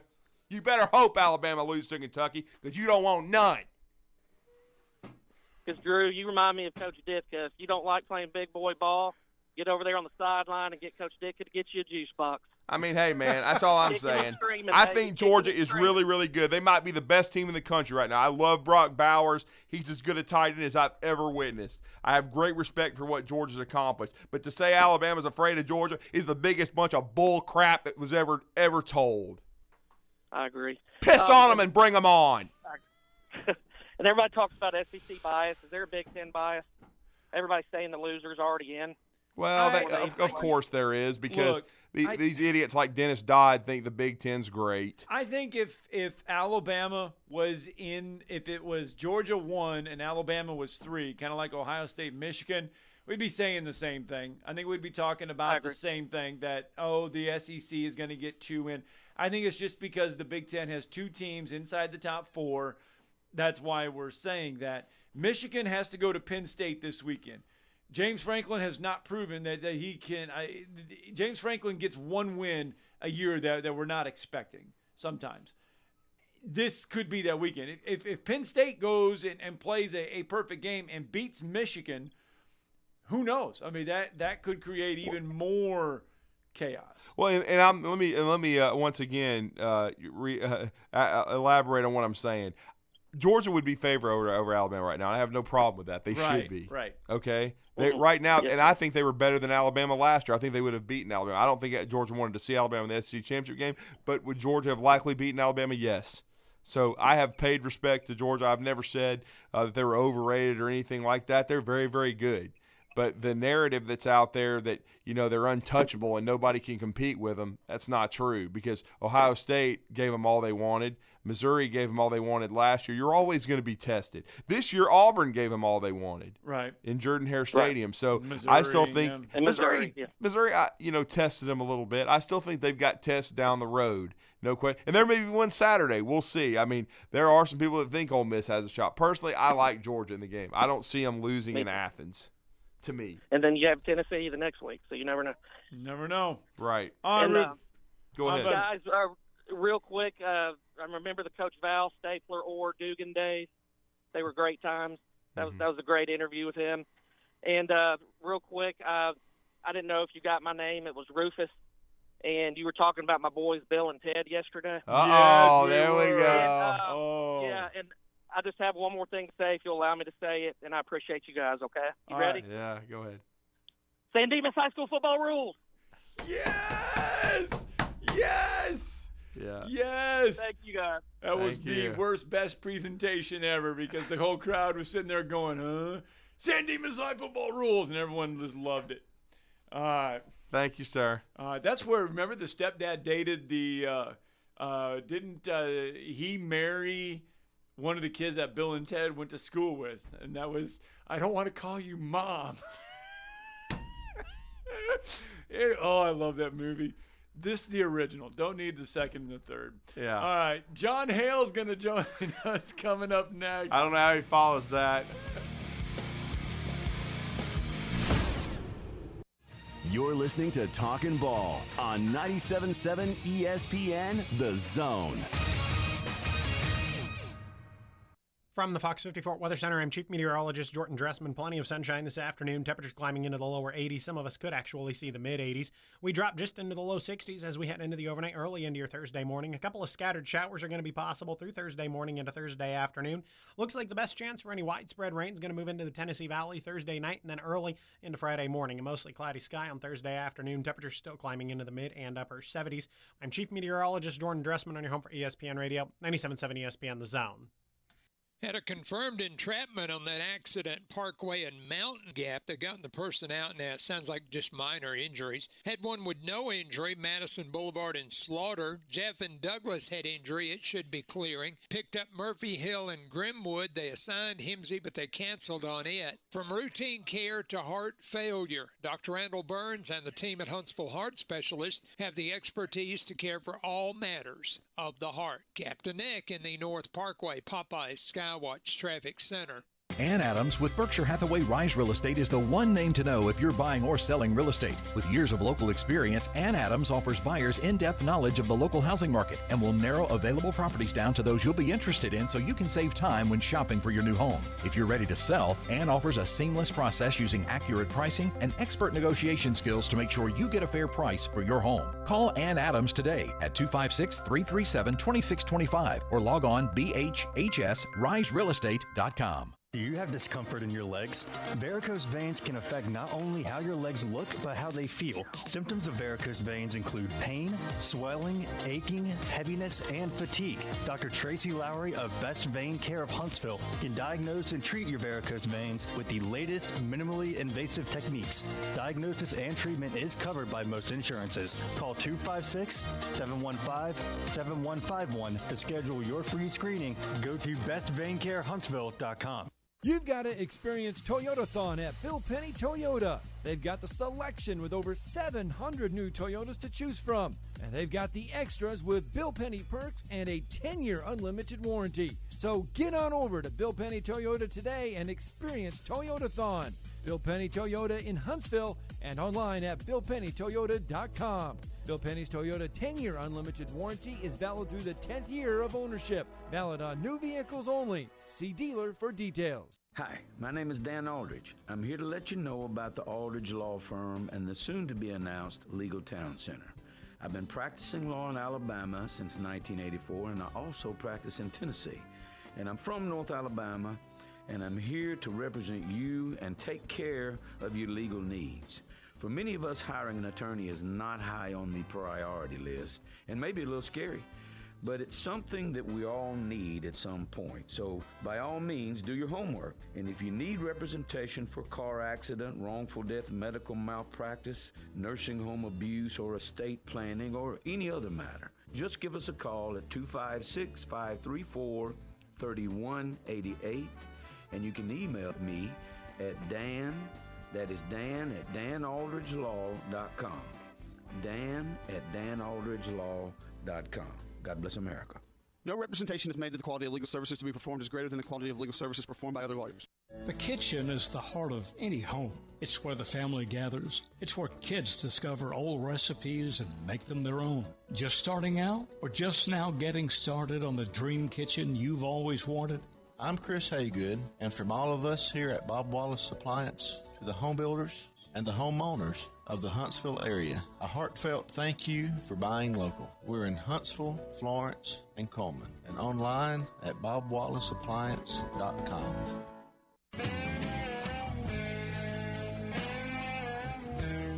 All right, welcome back. Talking Ball 97.7 ESPN, The Zone. As we mentioned, Alabama will travel to take on Kentucky this weekend. The Tide, 10.5-point favorite on the road in Lexington. 11 o'clock kickoff. Got to create your own energy in this one because 11 a.m. games are a little difficult. It does throw your pregame meal timing off. It does throw a little bit off, just a smidge. But nonetheless, because really, you think about it, because Kentucky, is Lexington on Eastern Standard Time? It's on Eastern Time. Yeah, so it's actually going to be like playing at 10:30 for a lot of or 10 o'clock for a lot of these kids. Yeah, it is. It's going to be a tough one. Kentucky's been in a difficult stretch of their schedule. Since they whipped Florida at Kroger Field, they had to go to Georgia, which is a very difficult environment. They had a difficult afternoon at home against Mizzou. Then they regrouped, and I thought should have won the game against Tennessee. They kind of let that one get away, but they went on the road and they won very impressively in Starkville, which has been an interesting series that's kind of swung both ways. It's been a little bit back and forth, 24-3 win. But what we've seen in the last 2 weeks is Devin Leary play much better at the quarterback position, which could be a problem for Alabama with Ray Davis and their balance. And we're going to talk about all that and more with the Lexington Herald Leaders beat writer, and that is John Hale, who covers Kentucky football. John, it's great to have you back on the show. We appreciate the time. How are you? I'm good. How are you guys? We're doing well. I guess that is, to me, the biggest storyline. What's been the key for Devin Leary finally hitting a strike? Because I think sometimes people, when you have a transfer portal guy, they want you to hit the ground running right away. But it's been a little bit of a process for him, but he seems to be playing much better. Yeah, I mean, in between that Missouri and Tennessee game, they had an off week. And so I do think that they took that time to reevaluate some of the things they were doing in the passing game. They've made some minor tweaks schematically, I think, to kind of play to his strengths, play to what he was more comfortable with from his time in NC State. They're still not a tempo offense by any means, but they have at least a few times now after getting a first down rushed up to the line of scrimmage, and then they're not going to snap it with like 3 seconds or anything, but then they look around instead of huddling and waiting and snapping it in the final 10 seconds. That seems to have paid off for him. He likes that. But I think the biggest part is early in the season, he wasn't perfect by any means. He missed some open throws, but his receivers were just not helping him at all. They led the country in drop passes for a long time.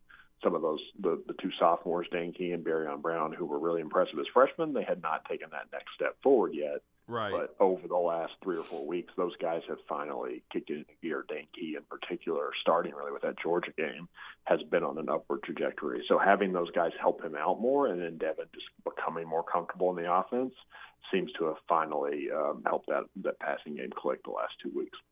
You know, it was interesting. I mean, I guess because they don't play each other maybe so often, but to say that it was their first win in Starkville since 2008, that was hard to believe that it's been that long. Yeah, I mean, they play each other every year, too. I mean, they played every year since 92 when they went to actually since 90. They played the 2 years before they went to two divisions, so they were cross-division opponents. The home team had won, I think, the last 8, but Kentucky in particular had really big struggles in Starkville. And, it's hard to pinpoint exactly what it is. I mean, the cowbells are probably part of it, but I don't know that it's that much louder than 100,000 people at Neyland Stadium, a place that they've won, or, a huge crowd at the Swamp where they've won twice in the last 5 years. So it was weird what was going on there in that venue, especially because, a lot of those Mississippi State teams when Dan Mullen was there were really good, but, some of them weren't great. There were some 7-6 teams, some 6-7 teams in there. And so to get that off their back, they're not going to play Mississippi State every year anymore with the new schedule format.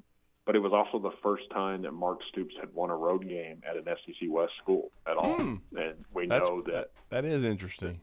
Yeah, we know that moving forward, they're going to have to play those current West teams more often with no divisions. And so, at least proving that you can do that against somebody is nice for the future of the program.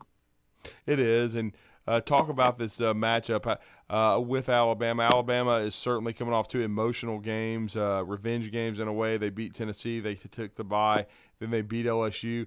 Now they have to, in order to clinch a bid to Atlanta, this is a tricky road trip because, we were kind of reminiscing earlier in the show. We had someone call in who was at the 88 Kentucky-Alabama game where the Wildcats controlled that game throughout, should have won it, and he was talking about how passionate the fan base is because I do think people don't understand Kentucky does have a very passionate football fan base, and they routinely pack the stadium. Yeah, it's sold out. It's been sold out all year, basically since single game tickets went on sale. So I think winning last week gets fans a little more excited again because frankly there was quite a bit of disappointment from the 3-game losing streak, just the way the schedule had played out, where they start 5-0, but we don't really know that they beat anybody who's particularly great in that stretch, especially with Florida losing some of its luster since then. And then you play the 3 best teams on your schedule to that point, lose to all 3 of them, and people start getting frustrated. So building some momentum, I think, will help the crowd this weekend for sure. As you all were mentioning in the intro there, the noon local time start doesn't help things, but it's Alabama, it's senior day. It's the last home game of the season, so I think that if the players can do their part to keep it competitive, the crowd will do its part to make it a difficult environment. The offense gets a lot of attention because of the ups and downs, but defensively, you go on the road at an SEC venue, and I get it, Mississippi State, they're an offense in flux. They are trying to figure things out to the injuries, 10th degree. Yeah. But you only allow 3 points. You don't give up a touchdown. And your scoring defense now is in the top 45 of the country. This Kentucky defense quietly sitting right there as one of the better ones in the SEC. Yeah, I think the question this week is just, where Alabama's offense ranks, because Kentucky's defense did not look nearly as good against Georgia, Missouri, and Tennessee, and those were clearly the 3 best offenses they played this year and 3 of the better offenses in the SEC probably. I think they did figure some things out last week. They're getting guys healthy, which was a problem during that 3-game stretch. But we know that Alabama has superior athletes and superior talent and has recruited at a different stratosphere than Kentucky. So that has been a criticism of this defense in the past, that it kind of stacks up numbers against lesser opponents and maybe doesn't play as well against these really elite teams. But also the style they play in terms of complementary football and not being overly aggressive. They would be perfectly happy if it was a 21-17 game this weekend or something. We saw that with Georgia a lot the last 5 or 6 years in Kentucky, where maybe there wasn't a moment where you thought Kentucky was going to win those games, but they were much closer and maybe lower scoring than expected. We know what Georgia did to them this year, but it wouldn't shock me if that's kind of the game that plays out against Alabama this weekend. Yeah, I'm expecting this to be a struggle, especially early. As Alabama is trying to find themselves and get their legs back underneath them. And certainly I think Alabama needs to start quickly, because I do think this Tennessee team, this Kentucky team, I watched them against Tennessee.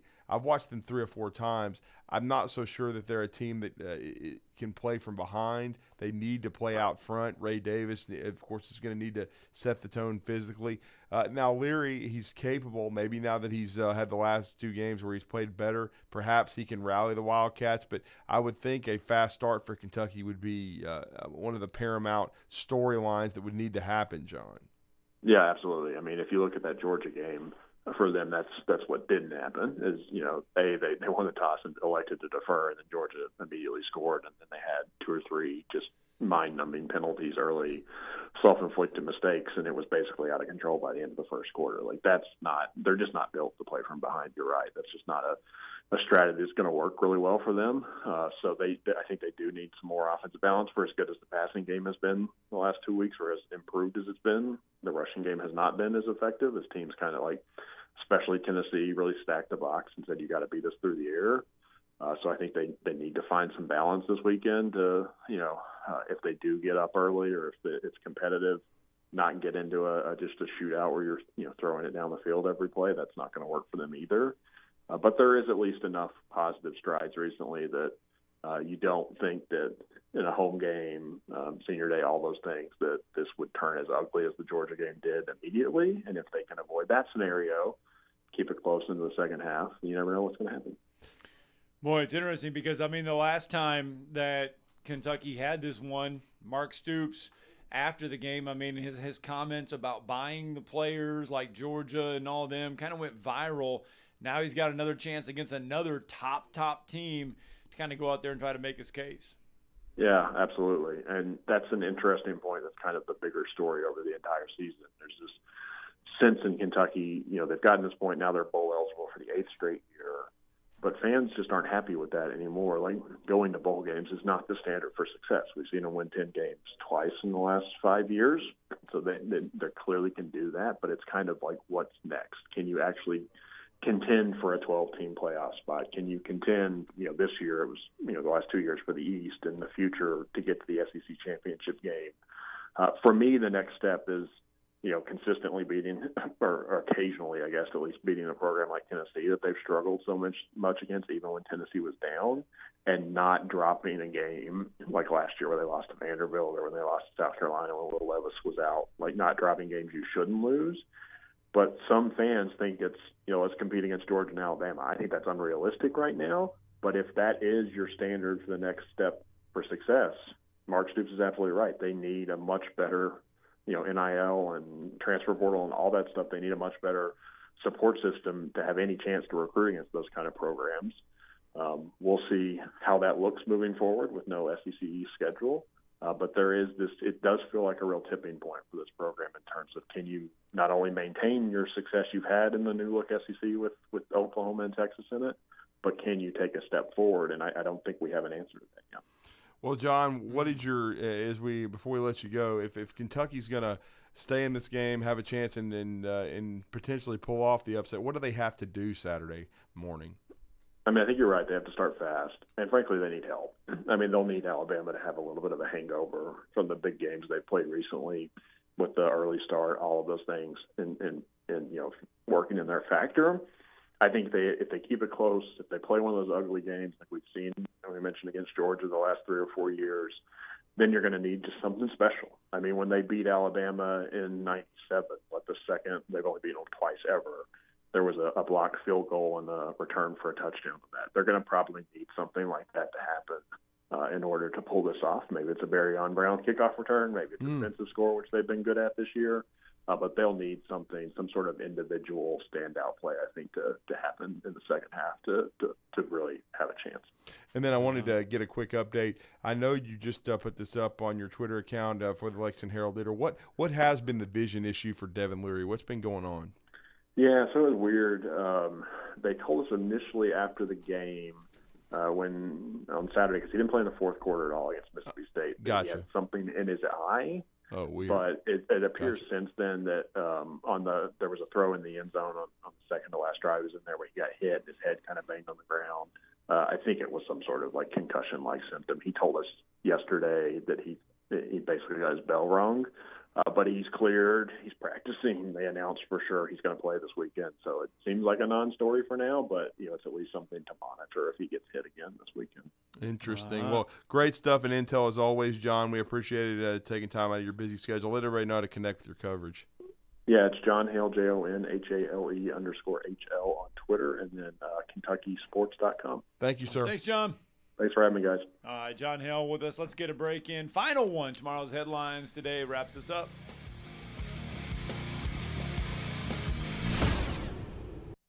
You're listening to Talkin' Ball on 97.7 ESPN, The Zone. We're winding things down with a few accidents working still this morning. Had an overturned vehicle at Parkway and Mountain Gap. That one had injury and brief entrapment. They're working on getting it cleared out of the way. Madison Boulevard and Slaughter was a no injury. Jeff and Douglas paged out with an injury, but it ended up being a no injury. No hose, no mask. You could ask Dr. Sandman, that's Dr. Sandlin, for the medically proven benefits of the Somnodent for sleep apnea and for snoring. Dr. Sandlin, 350-CARE. Captain Eck in the North Parkway Popeyes Skywatch Traffic Center. Specializing in simple and affordable rentals, McCurry Van and Car Rental can make sure you have just the right vehicle for your next family vacation, weekend getaway, or if you just need transportation while your vehicle is being repaired. McCurry carries Ford Transit vans and Mercedes Sprinter vans, trucks and work vans, and more. And they offer discounted rental rates for long-term rentals. Now with 4 locations: Athens, Muscle Shoals, Coleman, and Huntsville. Log on McCurryRentals.com to make your reservation now. That's McCurryRentals.com. Your roof is the first line of defense for your home. Do you have water stains on your ceiling, paint peeling off your walls, shingles missing? It's probably time for you to get your free roof inspection. Locally owned and operated, licensed, and insured, Yellowhammer Roofing is the Yellowhammer State hometown team. Yellowhammer Roofing, let our family protect what's most important to you, your family. 256-232-1933 or online at yellowhammerroofing.com. This is Wes Neighbors sitting here with Philip Love of not only Eagle Insulation, now he represents Eagle Companies. Eagle through the years have added several companies to help individuals or builders through their construction renovation process. Eagle is known to represent quality, efficiency, and professionalism. Philip, I know you do insulation, but do you do masonry? We do. Do you do grading, erosion control and dirt hauled off? We do. Do you do after paint, which includes shower doors, mirrors, shelving blinds, and bath hardware? Yes, we do, Wes. Do you do landscaping and irrigation? Yes, we do. So basically, Eagle can help you all along your process of building your house or doing renovations. So do you do plumbing? We do not, Wes, but we can find somebody to do it. Just give them time. They'll be there. Anyway, call Eagle Insulation at 256-755-1556. Eagle saves you time. Eagle saves you money. Call Eagle today.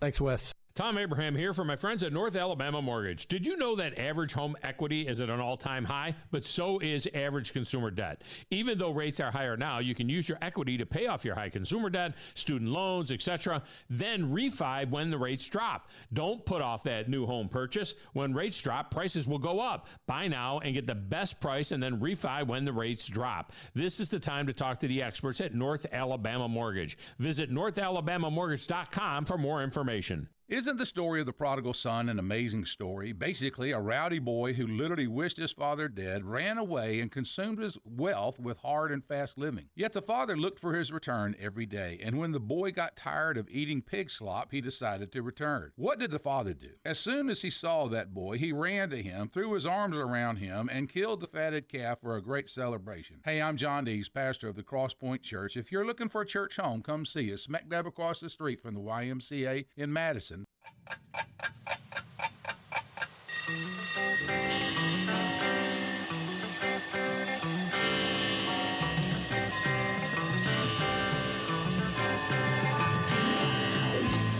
It's time for tomorrow's headlines today with Scott Tyson and Drew DeArmond on 97.7 ESPN The Zone. All right, so Tim Brando got under your skin again.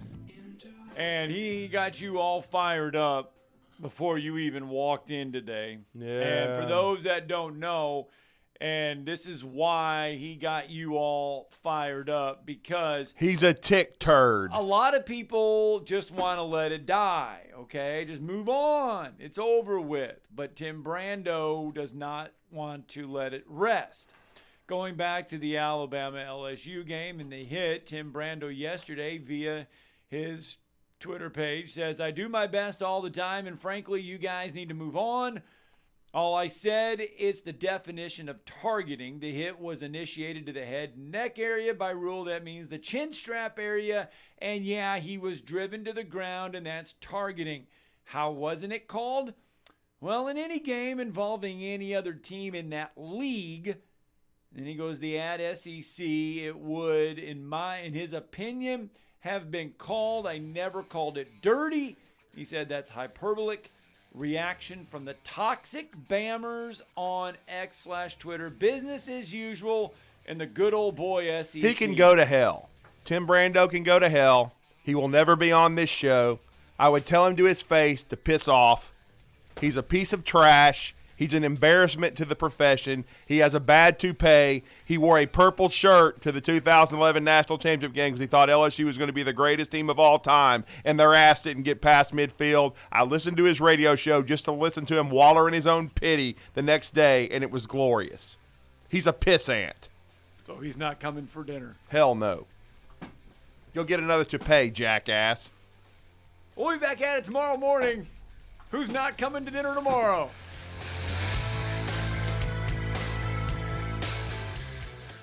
When you call most roofing companies, all you'll hear is, you need a new roof. Not when you call Fleming. At Fleming Roofing and Restoration, we're focused on your needs, whether it's an easy repair or a full roof replacement. Folks around here trusted Fleming since 1965 for all their residential and commercial roofing needs. And as the area's storm damage experts, Fleming knows all the ins and outs of the insurance claims process. Log on, Fleming HSV